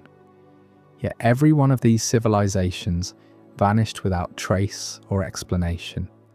No invading armies, no natural disasters recorded in the geology, no mass extinctions in the fossil record. It's as if they achieved a peak of enlightenment, then stepped beyond our understanding, leaving behind ruins that mock our attempts to comprehend. Were they victims of their own ambition, tampering with forces like Dialga's time or Palkia's space, or did they ascend to some other plane, their Pokémon partners carrying them away? And here's where the twist deepens the mystery. Sinnoh folklore, rich with tales from the old clans, whispers of divine punishment.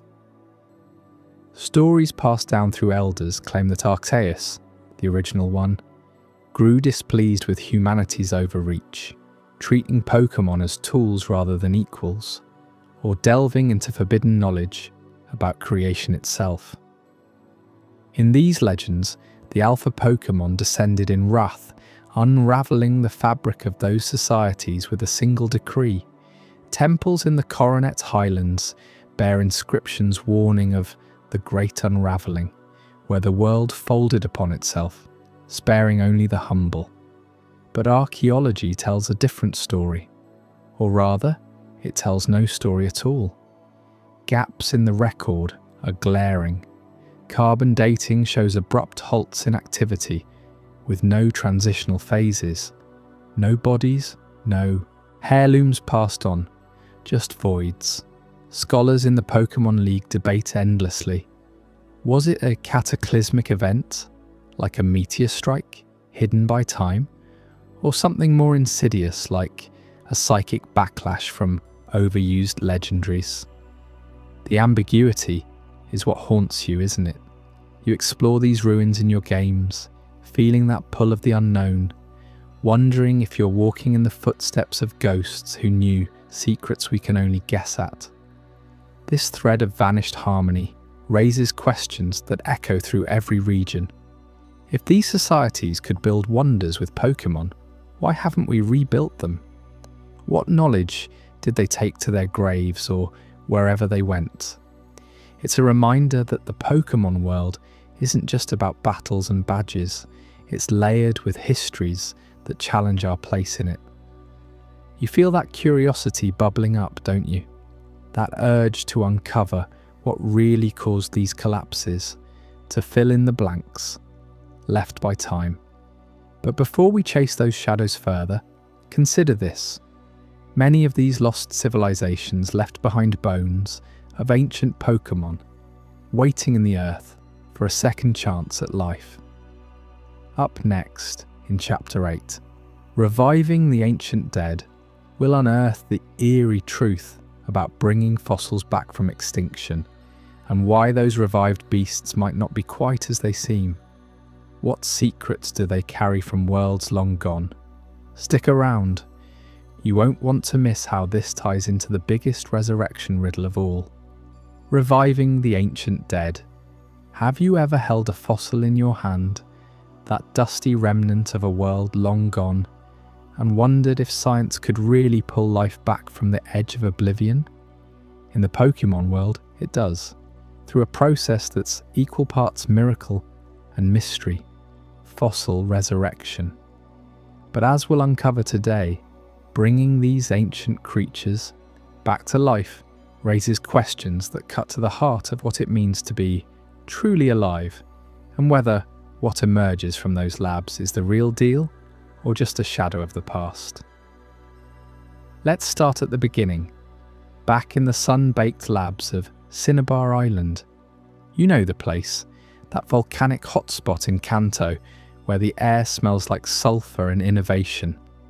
There, in the shadow of the old Pokémon mansion, scientists like Blaine pioneered the first fossil resurrection machines. Picture this. You're a young trainer, clutching a helix fossil or a dome fossil, handing it over to a machine that hums with energy, drawing from the island's geothermal power. The process was crude by today's standards, but revolutionary. It involved scanning the fossil's molecular structure, reconstructing DNA from petrified bone fragments, and infusing it with a burst of life energy. Some say derived from rare minerals unearthed deep in the volcano. What came out? Pokémon like Omanite and Kabuto, creatures that had been extinct for millions of years, spiraling through ancient oceans before some cataclysm wiped them out. You'd see them hatch from eggs or emerge fully formed, their shells cracking open to reveal tentacles wriggling and eyes blinking in the artificial light. It felt like cheating time itself. Trainers across Kanto went wild, reviving squads of these prehistoric beasts to battle in gyms and tournaments. But even then, whispers started. Were these really the same Pokémon that dominated the seas eons ago? Or were they hybrids, pieced together with modern tweaks to survive our world? Fast forward to the bustling mining towns of Sinnoh, where the tech took a massive leap. Orba City, with its endless tunnels and roaring drills, became the new frontier for resurrection science. Here the machines evolved into something far more sophisticated.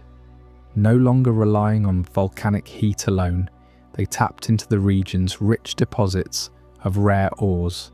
Think of the armor and root fossils that miners pulled from the earth, holding secrets from a time when continents shifted and skies darkened with ash. In Orba's state-of-the-art facility, the process is a symphony of precision.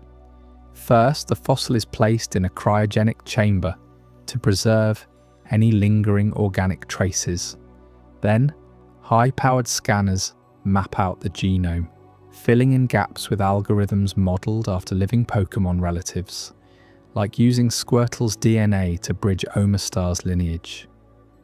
A key innovation: the infusion of vital essence, a synthetic energy source that mimics the aura all Pokémon share, pulled from the ground's magnetic fields. The machine whirs to life, weaving bone from calcium lattices, flesh from cellular regeneration, and finally, sparking consciousness with an electric jolt that echoes the Big Bang of life itself. From these chambers emerge Cranidos and Shieldon, the rock-hard survivors of a brutal era, their heads armoured like battering rams, ready to charge. Or Anorith and Lilip, scuttling and swaying as if the oceans had never dried up. These aren't just relics, they're alive, breathing, battling. You've probably used them in your own teams, feeling their raw power in every tackle or ancient power. But here's where the unease creeps in. These Pokémon have been gone for eons, tens of millions of years, by Pokédex estimates. What force could have erased entire species like this, leaving only bones to tell the tale? Now let's dig deeper into the heart of the question that's kept lore hunters up at night. Do these revived fossils truly retain their ancient traits, or are they nothing more than flawed modern approximations? Think about it. The original Kabuto from prehistoric times swam in primordial soups, adapted to atmospheres thick with carbon dioxide, predators that no longer exist. Its revival process strips away those environmental scars, rebuilding it in a lab sterile and controlled. Does it remember the crush of deep-sea pressures? Or is its mind a blank slate, programmed with instincts that feel right but aren't quite authentic? Take Aerodactyl, for instance. Revived from old amber, it soars with leathery wings that slice the air like a prehistoric jet. In battles, it unleashes moves like Hyper Beam that feel straight out of a lost age, raw, ferocious, untamed. But trainers report quirks. Some Aerodactyl seem disoriented in modern skies, shying from pollution or struggling with temperature swings that their ancestors never faced. Is that a glitch in the resurrection code? Or proof that we're forcing an ancient soul into a body that's been sanitized for our era? Scientists in Orbur argue the process is 99% accurate, citing DNA matches that rival cloning Mewtwo. Yet skeptics point to behavioural anomalies. Revived Omastar that don't crave the exact algae their forebears did, or Rampardos that charge with less ferocity than fossils suggest they should. You have to wonder, what if the flaws run deeper? The resurrection tech assumes we understand ancient physiology, but do we? Fossils don't preserve soft tissues perfectly. Muscles, nerves, even the spark of what makes a Pokémon's type rock solid or water fluid. In Cinnabar's early days, revivals were hit or miss. Some Pokémon emerged deformed, their evolution stunted, leading to bans on certain fossils until Oreburgh refined the tech. Even now, a revived Tirtuga might swim gracefully in a tank, but release it into the wild, and it falters, its shell too brittle for today's currents. Are we creating approximations, echoes that look the part but lack the soul? Or worse, are we playing God, resurrecting beings that nature intended to stay buried? This brings us to the real complication, the shadow lurking behind every successful revival. These Pokémon don't just come back, they're alive in a way that screams unfinished business. Why do they only appear through this tech? Why no natural survivors, no hidden pockets of ancient life in remote caves or ocean trenches? The implication is chilling. Their extinction wasn't gradual evolution or simple predation. It ties to a mysterious cataclysm, an environmental apocalypse that scorched the earth and boiled the seas. Imagine it, a meteor swarm rivaling the one that birthed mega evolution stones, or a supervolcano chain reaction that choked the skies in perpetual winter. In Sinnoh's lore, we hear echoes of this in the myths of Dialga and Palkia reshaping time and space. But what if the fossils are remnants of that chaos? Revived Pokémon exhibit alive states that hint at trauma, heightened aggression in Bastiodon, as if reliving a siege, or the melancholic cries of Caracosta echoing lost herds. Their dependence on human tech suggests the cataclysm stripped away natural reproduction or habitats, leaving only bones viable for our meddling. Could this event be linked to Arceus's own creation myths, a reset button on a flawed world? Or is it a warning that tampering with the dead invites the same doom? Consider the evidence stacking up. In Unova's Nakreen Museum, exhibits show fossil Pokémon coexisting with early human tribes, only to vanish overnight. Kalos. Legends whisper of a war that cracked the earth, burying civilizations under ash.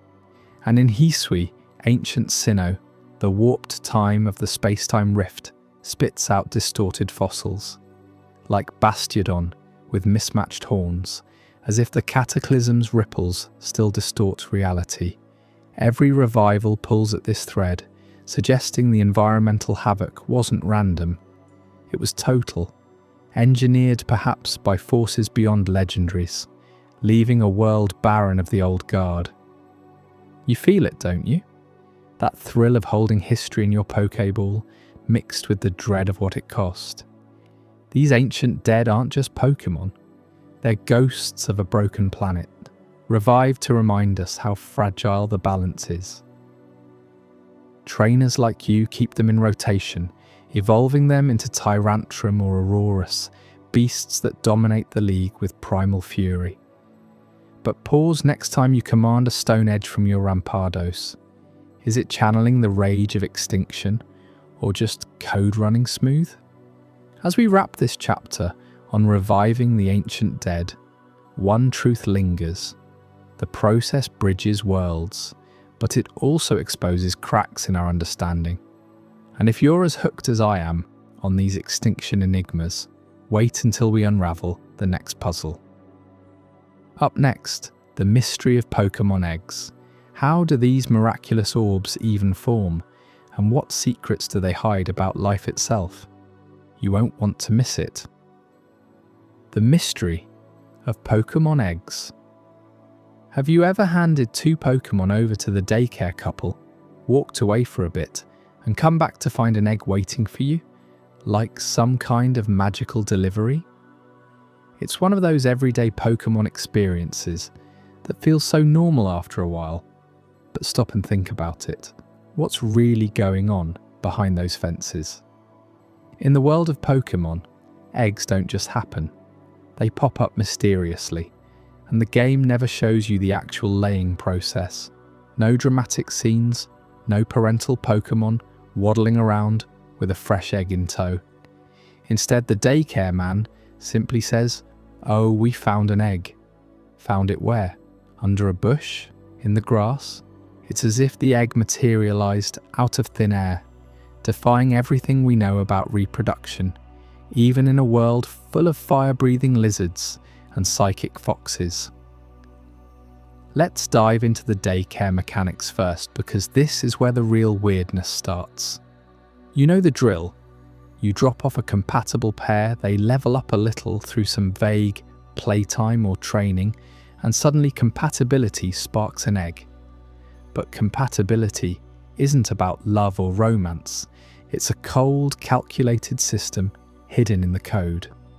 The games tell us that Pokémon in the same egg group can produce offspring, but the process skips right over the biology. In real life, animals mate within species or close relatives because of genetics, chromosomes lining up just so. But in Pokémon, a Bulbasaur and a Chikorita, both grass types from the monster egg group, can somehow create a baby that's a perfect blend of their traits. No visible act of laying, no gestation, period you witness. The egg just appears in the daycare's inventory, ready for you to pick up and nurture. Imagine you're the trainer in that scenario. You've left your loyal partners there, maybe a fiery Charmeleon and a speedy Pidgeotto from the flying egg group. Days pass in the game, hours for you, and when you return, the old man hands over this speckled egg with a cheerful grin. They seem to get along well, he says, but get along how? Pokémon don't talk about their personal lives, and the animations are all adorable fluff. Pokémon frolicking in fields, not building nests or anything that screams parenthood. This vagueness isn't laziness in game design, it's a deliberate veil over something profound. Why hide the laying? Is it because Pokémon reproduction isn't physical at all? Or maybe it's to keep the mystery alive, making every egg feel like a surprise gift from the universe. Now, let's unravel the even bigger puzzle: cross-species breeding through these egg groups. What are egg groups exactly? They're like invisible clubs that dictate who can have babies together, slicing Pokémon into categories like Monster, Water 1, Fairy, or even the bizarre Ditto group, where that squishy pink blob can breed with almost anything. Take a Pikachu from the Fairy egg group and pair it with a Clefairy, also fairy. Biologically impossible in our world. Rodents and fairy-like creatures don't mix DNA like that. Yet in Pokémon, their egg hatches into a Pichu, carrying traits from both parents. How? The game inherits moves, natures, even egg moves passed down generations, but the hybrid mechanics defy logic. A fire-type Growlithe from the Field Egg group breeds with a water-type Vaporeon from the Water 1 group. Nope, different groups, no egg. But swap Vaporeon for a Psyduck, same Water 1, and suddenly you've got an egg that could hatch into a fiery Psyduck descendant. Wait, no. Growlithe is Field, Psyduck is Water 1. Bad example. Let me correct that. A Jolteon from Field and a Pikachu from Fairy. Actually, Jolteon is Field, but Pikachu's Fairy group doesn't overlap directly. The point is, these groups allow pairings that should be absurd. Consider the extremes. A Machop, a humanoid fighter from the human-like egg group, breeds with a Mr. Mime, another human-like. Muscle and Mime magic combine into a Machoke egg. Inheriting psychic moves, it couldn't learn otherwise. Or go wilder. Snorlax from Monster with a Lapras from Water 1. No dice. But Snorlax with a Raiden, both Monster, and you get a potential tanky powerhouse. These groups ignore real-world taxonomy. Why can a dragon like Dragonite from Dragon and Monster breed with a fairy like Togepi from Fairy and Flying? They don't overlap perfectly, but the system's full of these allowances that create impossible hybrids. It's not just cute, it's a rewrite of evolution itself. In nature, hybrids like ligers exist but are sterile, one-offs. Pokémon eggs produce fully viable offspring, ready to evolve. And battle. This cross-compatibility suggests Pokémon aren't bound by DNA the way we think. Maybe their genes are more like energy patterns, mixing like colours on a palette rather than rigid codes. You might be wondering, as a trainer who's hatched dozens of these, does this mean Pokémon society is one big family tree of mishmash species? Absolutely, and it raises huge questions about identity. That shiny Eevee you bred from a Flareon and a parent from another line. Its typing stays normal, but its potential veers wildly based on the egg's origins.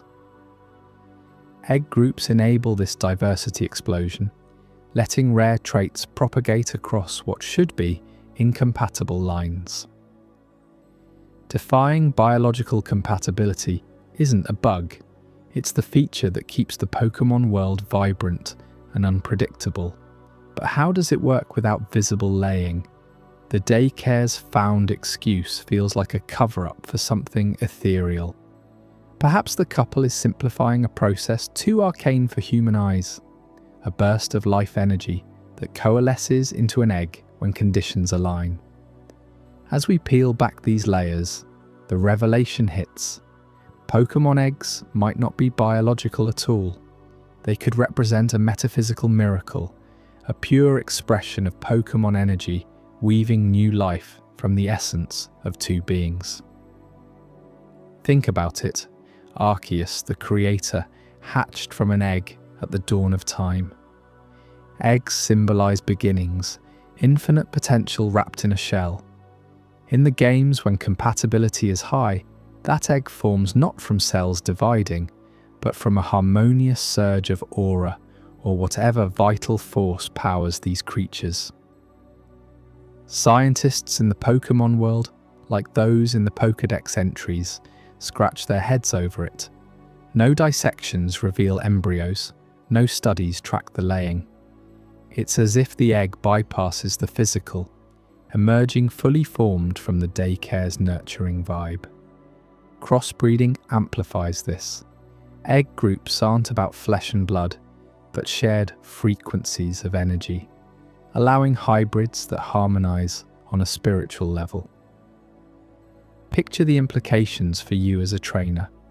Every egg you warm in your party, every hatch that reveals a new partner, is tapping into this unexplained miracle.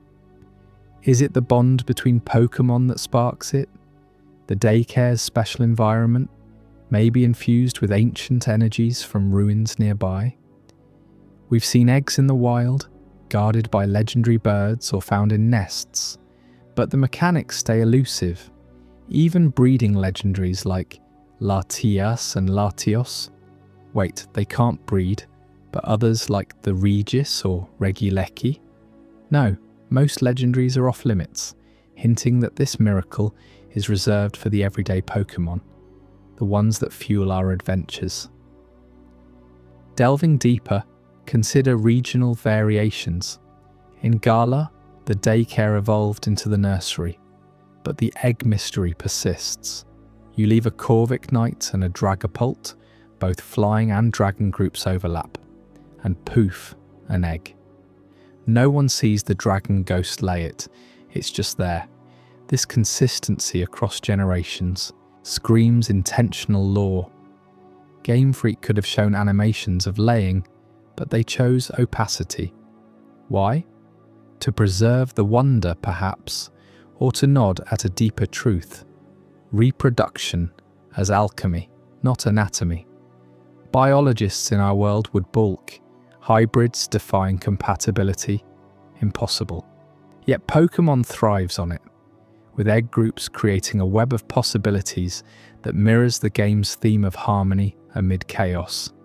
And the sentiment? It's almost poetic. You invest time, choose pairs wisely, and receive this gift of life, unmarred by the messiness of reality. No complications, no failures beyond incompatibility. But that eludes scientific explanation, keeps us coming back. Is it quantum entanglement of Pokémon souls? A gift from Arceus's original egg, echoing through time? Theories abound in fan circles, but canon stays silent, letting the mystery simmer. What if this energy miracle ties into something even more fundamental, like the very core of what makes a Pokémon a Pokémon? That's the question that lingers, pulling us toward understanding the essence of typing itself. Up next, in Chapter 10, The Essence of Typing, we'll explore what determines a Pokémon's elemental soul at its deepest level. Prepare to have your mind blown by the unanswered forces that shape every type. I hope you're as amazed by this as I am. If you want to stay updated on more content like this, make sure to subscribe and join our community of curious minds. Trust me, what's coming next will challenge everything you thought you knew. The essence of typing. Every Pokémon you catch, every battle you wage, starts with one fundamental truth. Typing defines who they are. From the moment Charmander ignites its tail flame, marking it as a pure fire type, to the psychic prowess of Alakazam bending reality with its mind. Types aren't just battle mechanics, they're the essence of a Pokémon's identity. But what makes a Pokémon fire, water, or grass at its core? Is it something etched into their very being, or does it shift like the winds of a storm? Today, we're peeling back the layers of this mystery, exploring why dual typings feel so integral to what makes Pokémon tick, and theorizing on the unseen forces that might govern them all. Let's start with the basics of what typing means in the Pokémon world. You know the drill. Single types like Pikachu's electric surges give a creature its signature moves and strengths. But dual typings? They're where the magic and the complexity really kicks in. Take Charmander again. That little lizard hatches as pure fire, a straightforward embodiment of heat and passion. But evolve it through Charmeleon, and by the time you reach Charizard, it's fire and flying. Suddenly it's not just breathing flames, it's soaring through skies, harnessing winds to fuel its infernos. That dual nature transforms it from a ground-bound fighter into an aerial powerhouse, mirroring how real-world creatures adapt to survive. You can feel the shift in every roar, every flap of those massive wings. It's like the Pokémon itself is telling a story of growth and expansion. Now, contrast that with Alakazam, starting as Abra, a pure psychic type that teleports away from threats. It evolves into Kadabra, still locked in that mental realm, and finally Alakazam, where its intellect peaks. No dual typing here to muddy the waters. It's pure psychic essence, a mind so sharp it could slice through steel. But even in its singularity, you sense the depth. Alakazam's spoons aren't just props, they're extensions of its typing, channeling raw psychic energy. These examples show how typing anchors a Pokémon's identity. It's not random, it's the blueprint of their soul, dictating not just how they fight, but how they live, bond and thrive in the world around them.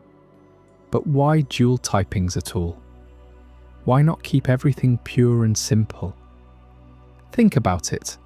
In the wild, Pokémon don't exist in vacuums.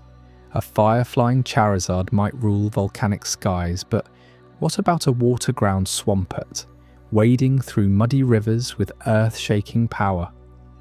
Dual types blend elements, creating hybrids that feel alive, versatile, almost human in their multifaceted personalities. Remember Garchomp? Dragon ground, tearing through deserts like a living sandstorm. Its typing screams predator, fierce, unyielding, adapted to harsh terrains. Or consider Lucario, fighting steel, a guardian with aura-sensing fists that punch through metal. These combinations aren't just for balance in games. They hint at deeper lore, suggesting that Pokémon are woven from multiple threads of the world's fabric. You might be wondering, as I do every time I stare at my team, what lies at the heart of these typings? Is it soul-bound essences, intrinsic sparks that define a Pokémon from birth? Picture a newborn Eevee, its body humming with potential. Why does it lean toward fire as Flareon or psychic as Espone? Could it be that each Pokémon carries an eternal essence, a core typed by the universe itself? In Pokémon lore, souls are real. Ghost types like Gengar feed on fear, implying a spiritual typing tied to the afterlife. If types are soul-bound, then evolving isn't just physical, it's a revelation of that inner truth, like peeling away layers to expose the divine spark within. Or maybe it's adaptive energies, shaped by the environments they inhabit. We've seen it time and again. Pokémon change forms based on surroundings, like cast form shifting types with the weather. What if all typings are responses to the world? A fire type in a frozen tundra might struggle, but introduce a dual ice fire like that hypothetical from fan theories, and it thrives. Regional variants drive this home. Galarian Zigzagoon becomes dark normal, tougher and sneakier to match the rugged lands. It's as if typings are energies that flow and morph, allowing Pokémon to harmonise with nature's rhythms. You can almost hear the adaptation in their cries, a subtle shift from playful to primal. Then there's the grander theory, echoes of elemental creation by Arceus, the creator god, who birthed the universe from its plates. Lore tells us Arceus shaped the world with 18 types, each plate representing a primal force: fire from its blazing core, water from oceanic depths. Pokémon typings could be direct descendants of that act, fragments of Arceus's will scattered across creation. Mew, the ancestor of all Pokémon, holds every type in its DNA, suggesting a unified origin where dual typings are deliberate fusions, like Arceus experimenting with combinations to fill the world with diversity. Imagine the dawn of time. Arceus shatters its form, and from the shards emerge the first Pokémon, their types echoing the chaos of birth. It's poetic, isn't it? Every battle, every type matchup, a reminder of that cosmic forge. But here's where things get twisty. And trust me, this inconsistency will make you question everything you've assumed. Evolutions and regional variants suggest typings do evolve with environments, yet there's no fundamental rule to explain it. Take Eevee again. Why does it gain fairy typing as Sylveon through affection, but Steel as Umbreon under moonlight? No stone, no radiation, just emotional or temporal triggers. It's adaptive, sure, but wildly unpredictable. Then look at regional forms. Alolan Marowak, once pure fire and ground, becomes Fire Ghost in the island's spiritual haze. Environment influences it, absorbing ghostly energies from ancient bones and rituals. Yet why doesn't every Marowak do this?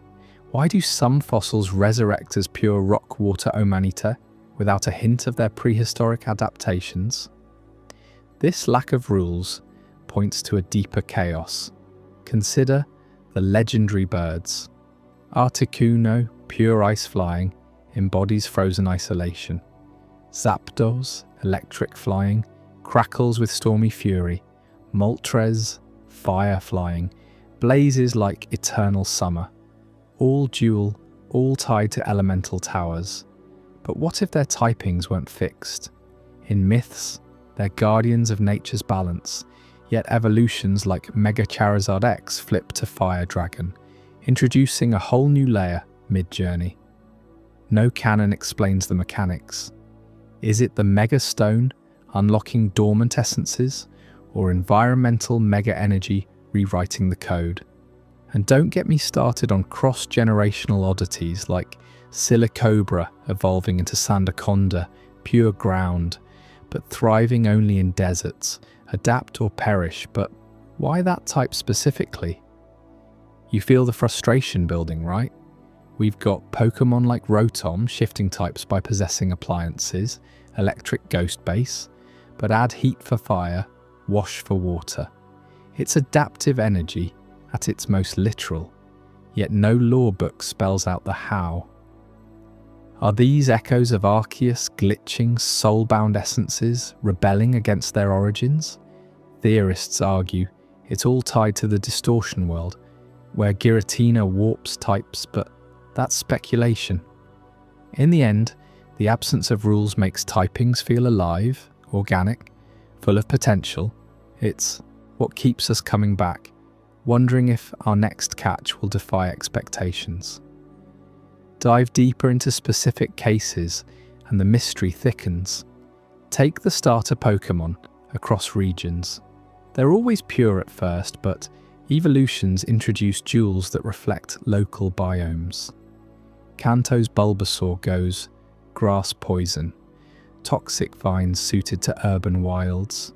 Hoenn's Trico becomes grass dragon, a skeptile, agile in rainforests.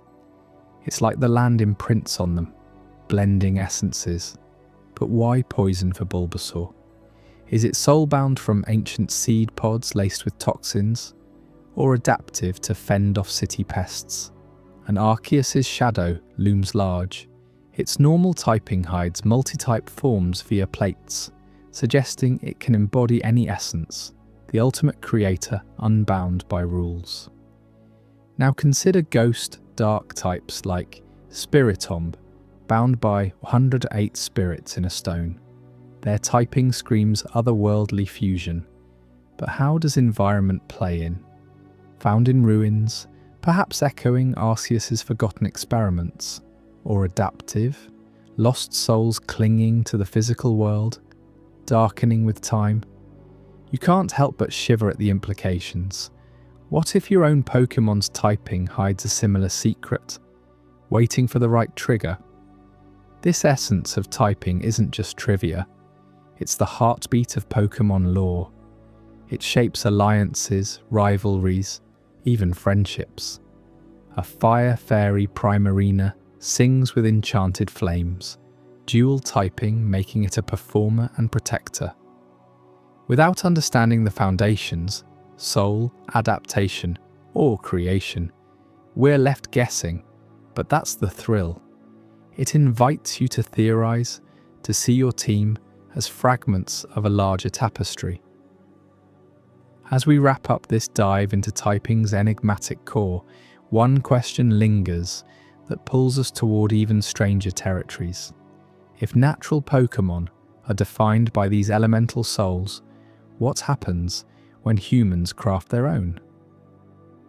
Up next, in Chapter 11, Sentience in Artificial Beings, we'll uncover why man-made marvels like Mewtwo and Porygon pulse with undeniable life, despite having no natural typing at all.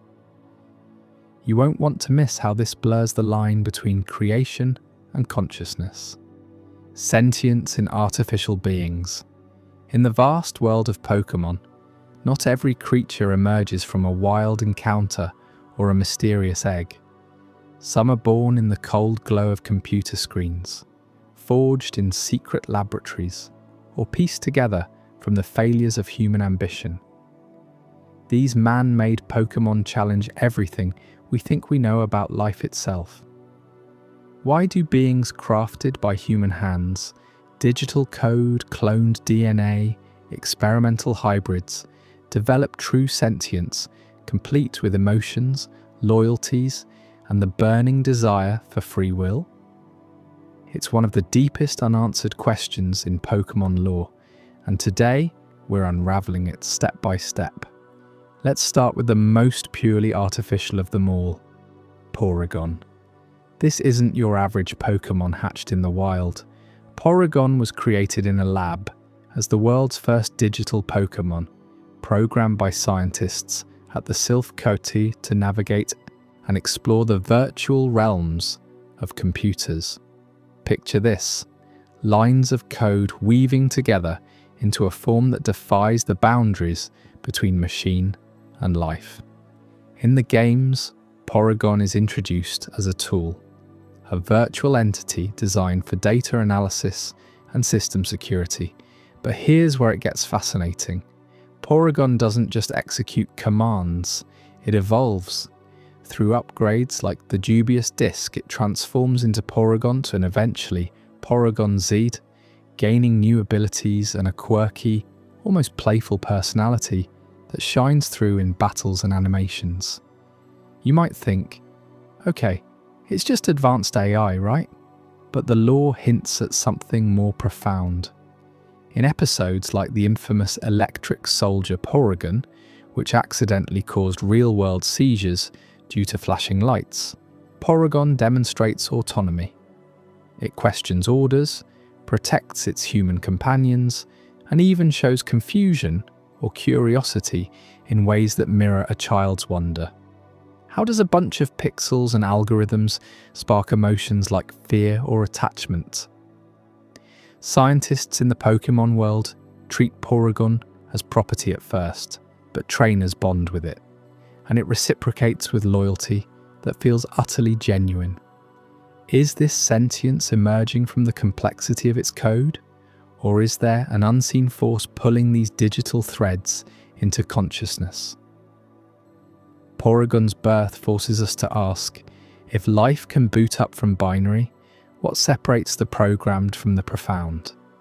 Shifting from the digital to the deeply biological, we arrive at Mewtwo, the legendary clone born from unimaginable anguish. Created in the hidden labs of the Cinnabar Mansion by blending Mew's DNA with advanced genetic engineering, Mewtwo wasn't just replicated, it was reborn in suffering. The lore, especially in the first Pokémon movie, paints a heartbreaking picture. Mewtwo awakens in a tank, its body forming amid sterile tubes and the hum of machines, only to lash out in rage at its creators. I see now that the circumstances of one's birth are irrelevant, Mewtwo declares later, but that realization comes after torment. It questions its existence, feels betrayal when Team Rocket treats it as a weapon, and grapples with isolation because it's the only one of its kind. What hits hardest is Mewtwo's emotional depth. This isn't a mindless clone, it forms profound bonds. Like with the cloned Pokémon it protects in the film, or its complex rivalry with trainers who see it as a powerhouse rather than a person. In the games, catching Mewtwo involves navigating the Pokémon Mansion's ruins, a testament to the failed experiments that birthed it. But why does this lab creation develop free will? Mewtwo rejects its programmed purpose, seeking purpose on its own terms, sometimes as a guardian in hiding, other times as a force of vengeance. Its anguish isn't fabricated, it's raw human-like pain that echoes through psychic screams and telekinetic storms. You can feel the weight of it when you imagine Mewtwo staring at its reflection, wondering if it's a monster or a miracle. This engineered being doesn't just mimic emotions, it lives them, forging loyalties that outlast its creators and defying the very science that made it. Then there's Type. Null, the tragic pinnacle of engineered failures from the Alola region. Developed by the Ether Foundation in a desperate bid to combat the Ultra Beasts, Type Null was designed as the ultimate counter-weapon, a chimeric Pokémon, stitched from the DNA of various types to nullify any threat. But the project was a disaster from the start. Its helmet, meant to suppress its volatile power and prevent mental overload, became a symbol of its cursed existence. In the Sun and Moon games, you encounter Silvally, its evolved form, but the lore reveals Type Null as a series of rejects, prototypes that broke down under the strain of their artificial origins. These failures weren't just physical, they were existential. Type Null was created without a natural ecosystem or parental guidance, raised in isolation to ensure obedience.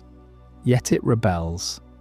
In the story, one survives abandonment, wandering Alola until a trainer removes its helmet, unlocking not just power but a spark of self. It evolves into Silvally by holding a memory drive of a specific type, adapting like a living puzzle solving itself. But the real mystery lies in its emotions, fear of its own strength, a fierce protectiveness toward allies, and a quiet yearning for acceptance. Why does this patchwork failure develop loyalty that rivals any wild Pokémon's? Handlers like Gladion treat it with a mix of pity and respect, and in battles, it fights with a will that's all its own. Type Null's story is a cautionary tale of hubris, humans playing God, only to birth something that transcends their control. So we've profiled these man-made marvels, Porygon's glitchy digital dawn, Mewtwo's tortured genesis, and Type Null's broken blueprint. Each one starts as a human invention, a tool or a weapon. But then comes the spark, the inexplicable moment when code compiles into curiosity, when cloned cells pulse with purpose, when failed experiments flicker with feeling. How do these synthetic creations gain emotions, loyalty, and free will akin to natural Pokémon. It's not just programming or genetics. The lore suggests something deeper at play. Natural Pokémon born from eggs or the wild seem to inherit an innate vitality, a primal energy that flows through the Pokémon world. Man-made ones tap into it too, but how? Consider the parallels. Porygon, for all its virtual roots, forms bonds in the same way a Pikachu might, through shared adventures and trust. Mewtwo's psychic prowess lets it sense the world's energies, much like legendaries attuned to Arceus's creation force. Type: Null adapts typings via memories, echoing how environmental factors shape wild Pokémon. Is this spark a universal essence, a life force that infuses any vessel complex enough to hold it? In Pokémon lore, hints in other artificial beings, like the man-made legendaries, or even Ditto's transformative mimicry, which borders on creation itself. Emotions aren't coded, they're awakened. Loyalty isn't enforced, it's chosen. Free will emerges when the creation says, "I am more than my makers intended." But here's the complication that truly twists the knife. Their consciousness mirrors human souls in eerie detail. Think about it. Mewtwo's existential crises sound like a philosopher's lament. Porygon's glitches evoke a mind wrestling with reality. And type: Null's suppressed rage feels like the bottled fury of an oppressed spirit. Humans with our own messy origins, born of biology, culture and chance, grapple with the same questions of identity and autonomy. If these artificial Pokémon reflect that, it hints at a universal life force beyond creation methods. Maybe sentience isn't about how you're made, but whether you're made with intention toward life. Arceus created the universe from an egg, but what if that egg held the blueprint for all consciousness, natural or not? The Dialga of time, Palkia of space, they govern realities where digital and physical blur. Could this force be the same one that lets a Rotom possess appliances, turning objects into allies? You start to see the implications, don't you? If man-made Pokémon can achieve true sentience, what does that say about our own world? In the Pokémon universe, trainers don't just command these beings, they partner with equals. Mewtwo's rebellion in the movies leads to alliances built on mutual respect, not domination. Porygon's evolutions symbolize growth beyond its original parameters. And type: Null's redemption arc shows that even failures can find freedom. Yet the unanswered core remains. Where does this spark originate? Is it a gift from the creation trio? A byproduct of human ingenuity channeling primal energies? Or something inherent in the fabric of existence?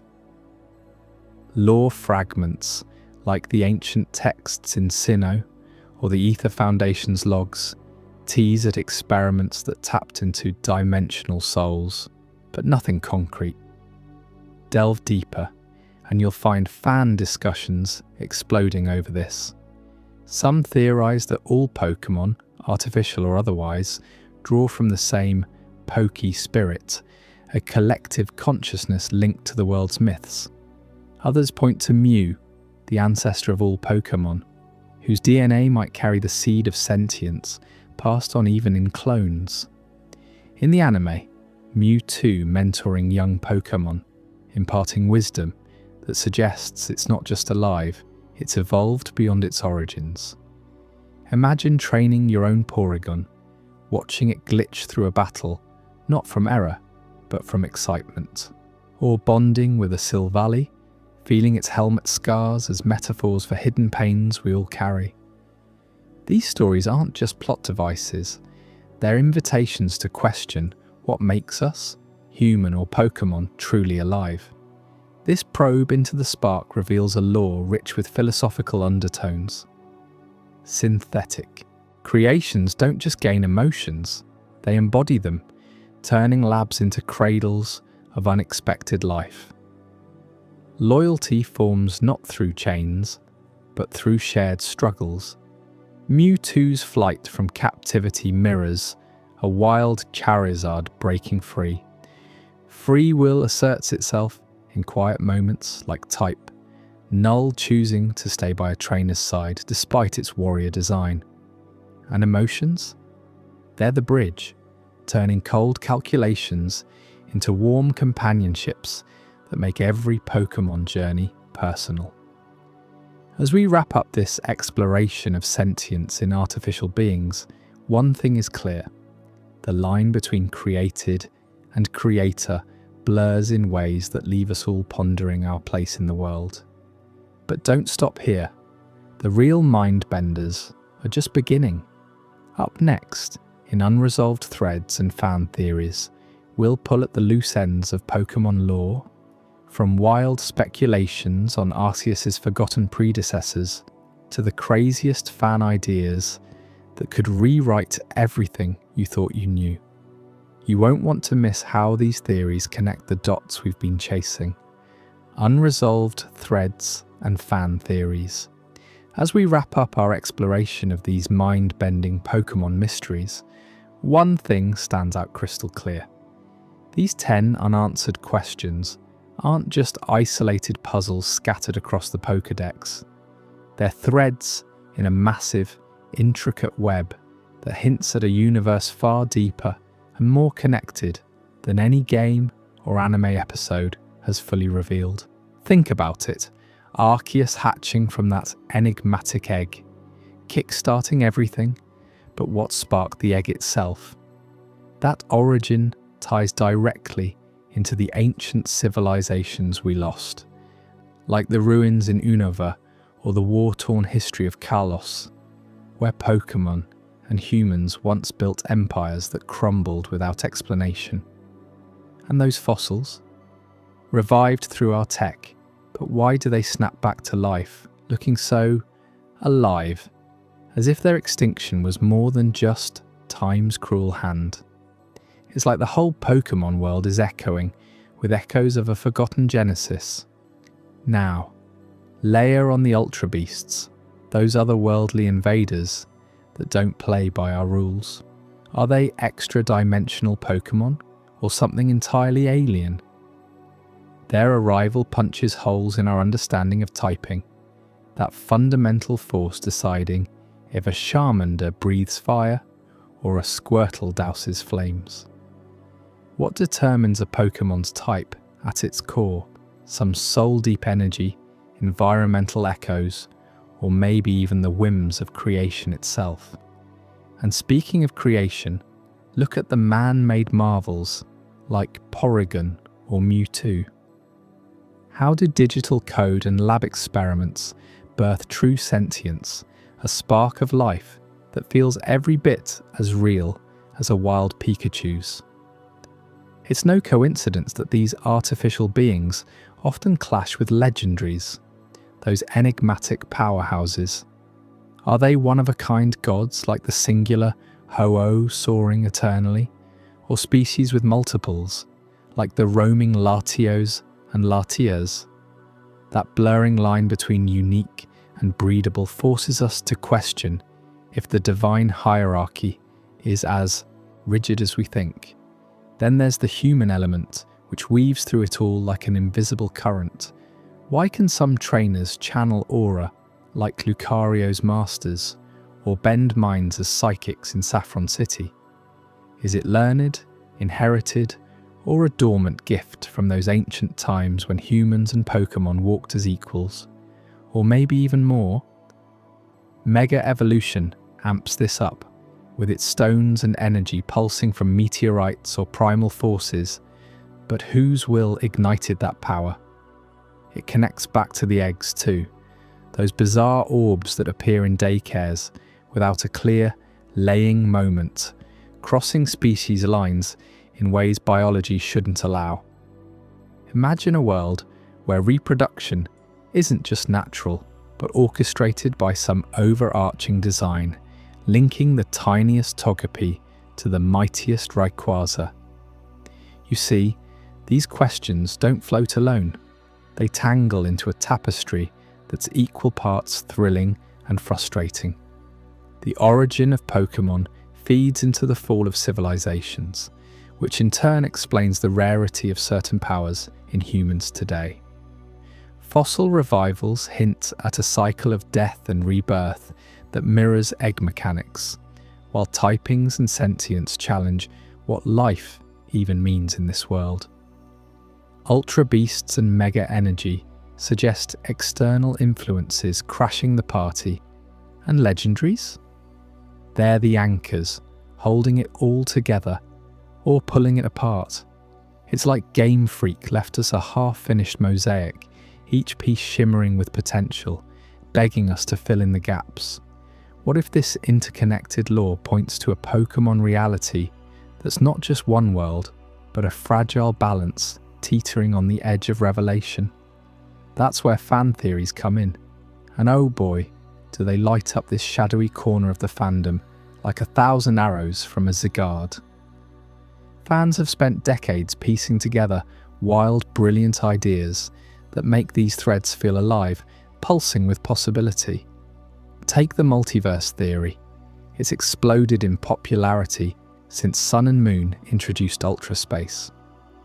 Picture this: our Pokémon world isn't singular. It's one thread in an infinite weave of dimensions. Arceus didn't just create everything from an egg.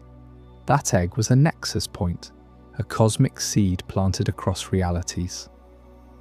Ultra Beasts. They're refugees or invaders from parallel worlds where typings evolve differently. Maybe a fire-type Garchomp in one universe, or humans who never tamed Pokémon in another. This explains the inconsistencies in legendaries too. Ho-Oh might be unique here, but echoes exist elsewhere, bleeding through during events like the Kalos War. Fans point to glitches in the games, like Missing No, as proof of dimensional rifts, suggesting our trainers are unwittingly surfing multiversal waves every time we distort space with a Pokeball. But it gets even juicier with the hidden godly interventions angle. What if Arceus isn't the lone creator, but one of many ancient entities pulling strings from the shadows? Theories swirl around the creation trio, Dialga, Palkia, Giratina, as not just time-space enforcers, but meddlers in human affairs. Why do some folks wield supernatural powers? Because the gods whispered to their ancestors during those lost civilizations, granting aura or psychic gifts as tools to maintain balance. Mega evolution. Not meteor luck, but a divine echo from the distortion world, where Giratina hoards primal energy to counter Arceus' order. Fans dissect Sinnoh myths, arguing the egg's predecessor was a forbidden artifact from a pre-Arceus era, smashed in a godly civil war that doomed ancient societies. Fossil Pokémon only live through revival because their era ended in a cataclysmic purge by these deities. Think a biblical flood, but with dragon types instead of arcs. And don't get me started on the sentient spark for man-made Pokémon. One popular theory ties it to Mew, the ancestor of all, whose DNA isn't just genetic code, but a fragment of Arceus' will. Mewtwo's rage, a rebellion against divine meddling. Porygon's digital consciousness, a backdoor hack into the multiverse's source code, where typings are just algorithms gods coded eons ago. Eggs working cross-species. Hidden interventions ensuring diversity, preventing stagnation in a god-overseen ecosystem. Even Ultra Beasts fit as chaotic agents, dispatched by rival deities to test our world's resilience. These ideas interconnect beautifully, a multiverse born from godly squabbles, where every unanswered question is a clue to interventions that shaped history. Fans on Reddit and Twitter have mapped this out in epic timelines, from Hisui's temples as altars, to banished gods, to Unovan ruins hiding multiversal portals. I've seen theories that blow my mind, like the one suggesting fossil revivals aren't accurate because the machines tap into a soul net woven by Arceus, resurrecting essences rather than bodies, explaining why they seem so vital yet alien. Or the idea that human powers are diluted godly bloodlines, with channelers in Kanto as the last pure descendants. It's tantalizing because it turns the Pokémon world into a living myth, where legendaries aren't distant, they're family, feuding relatives in a cosmic drama. You can feel the suspense building, right? Every Pokédex entry, every anime filler episode drops hints that scream, "There's more." These fan creations don't just speculate, they inspire, making you replay old games with fresh eyes, hunting for that one line of dialogue that confirms it all. But here's the real magic. This tapestry isn't finished. These interconnections and theories show Pokémon lore as an evolving beast, growing with every generation. The top 10 questions, origins, ultra beasts, human powers, mega energy, legendaries nature, lost civilizations, fossil quirks, egg enigmas, typing fundamentals, and artificial souls, they're not roadblocks, they're invitations. They link into a narrative of creation, conflict, and continuity that spans regions and realities, hinting at interventions that could upend everything we know. So, what do you think, trainers? Does the multiverse theory hold water, or are hidden gods the key to unlocking it all? Drop your hottest takes in the comments below, debate those interconnections, share your wildest theories on Arceus' egg or Mewtwo's spark. Which question keeps you up at night? Let's build this tapestry together. If you enjoyed unraveling these threads, smash that like button, subscribe for more lore deep dives, and hit the bell so you never miss the next evolution of Pokémon secrets. We've cracked open the Pokédex's deepest mysteries today, but trust me, the journey's just heating up. Stay curious out there. If this story resonated with you, there's so much more to explore. Tap the Pokémon playlist to continue the adventure, and save it so you'll always have something soothing to fall asleep to, or choose the recommended video for another deep dive. I'll meet you there, trainer.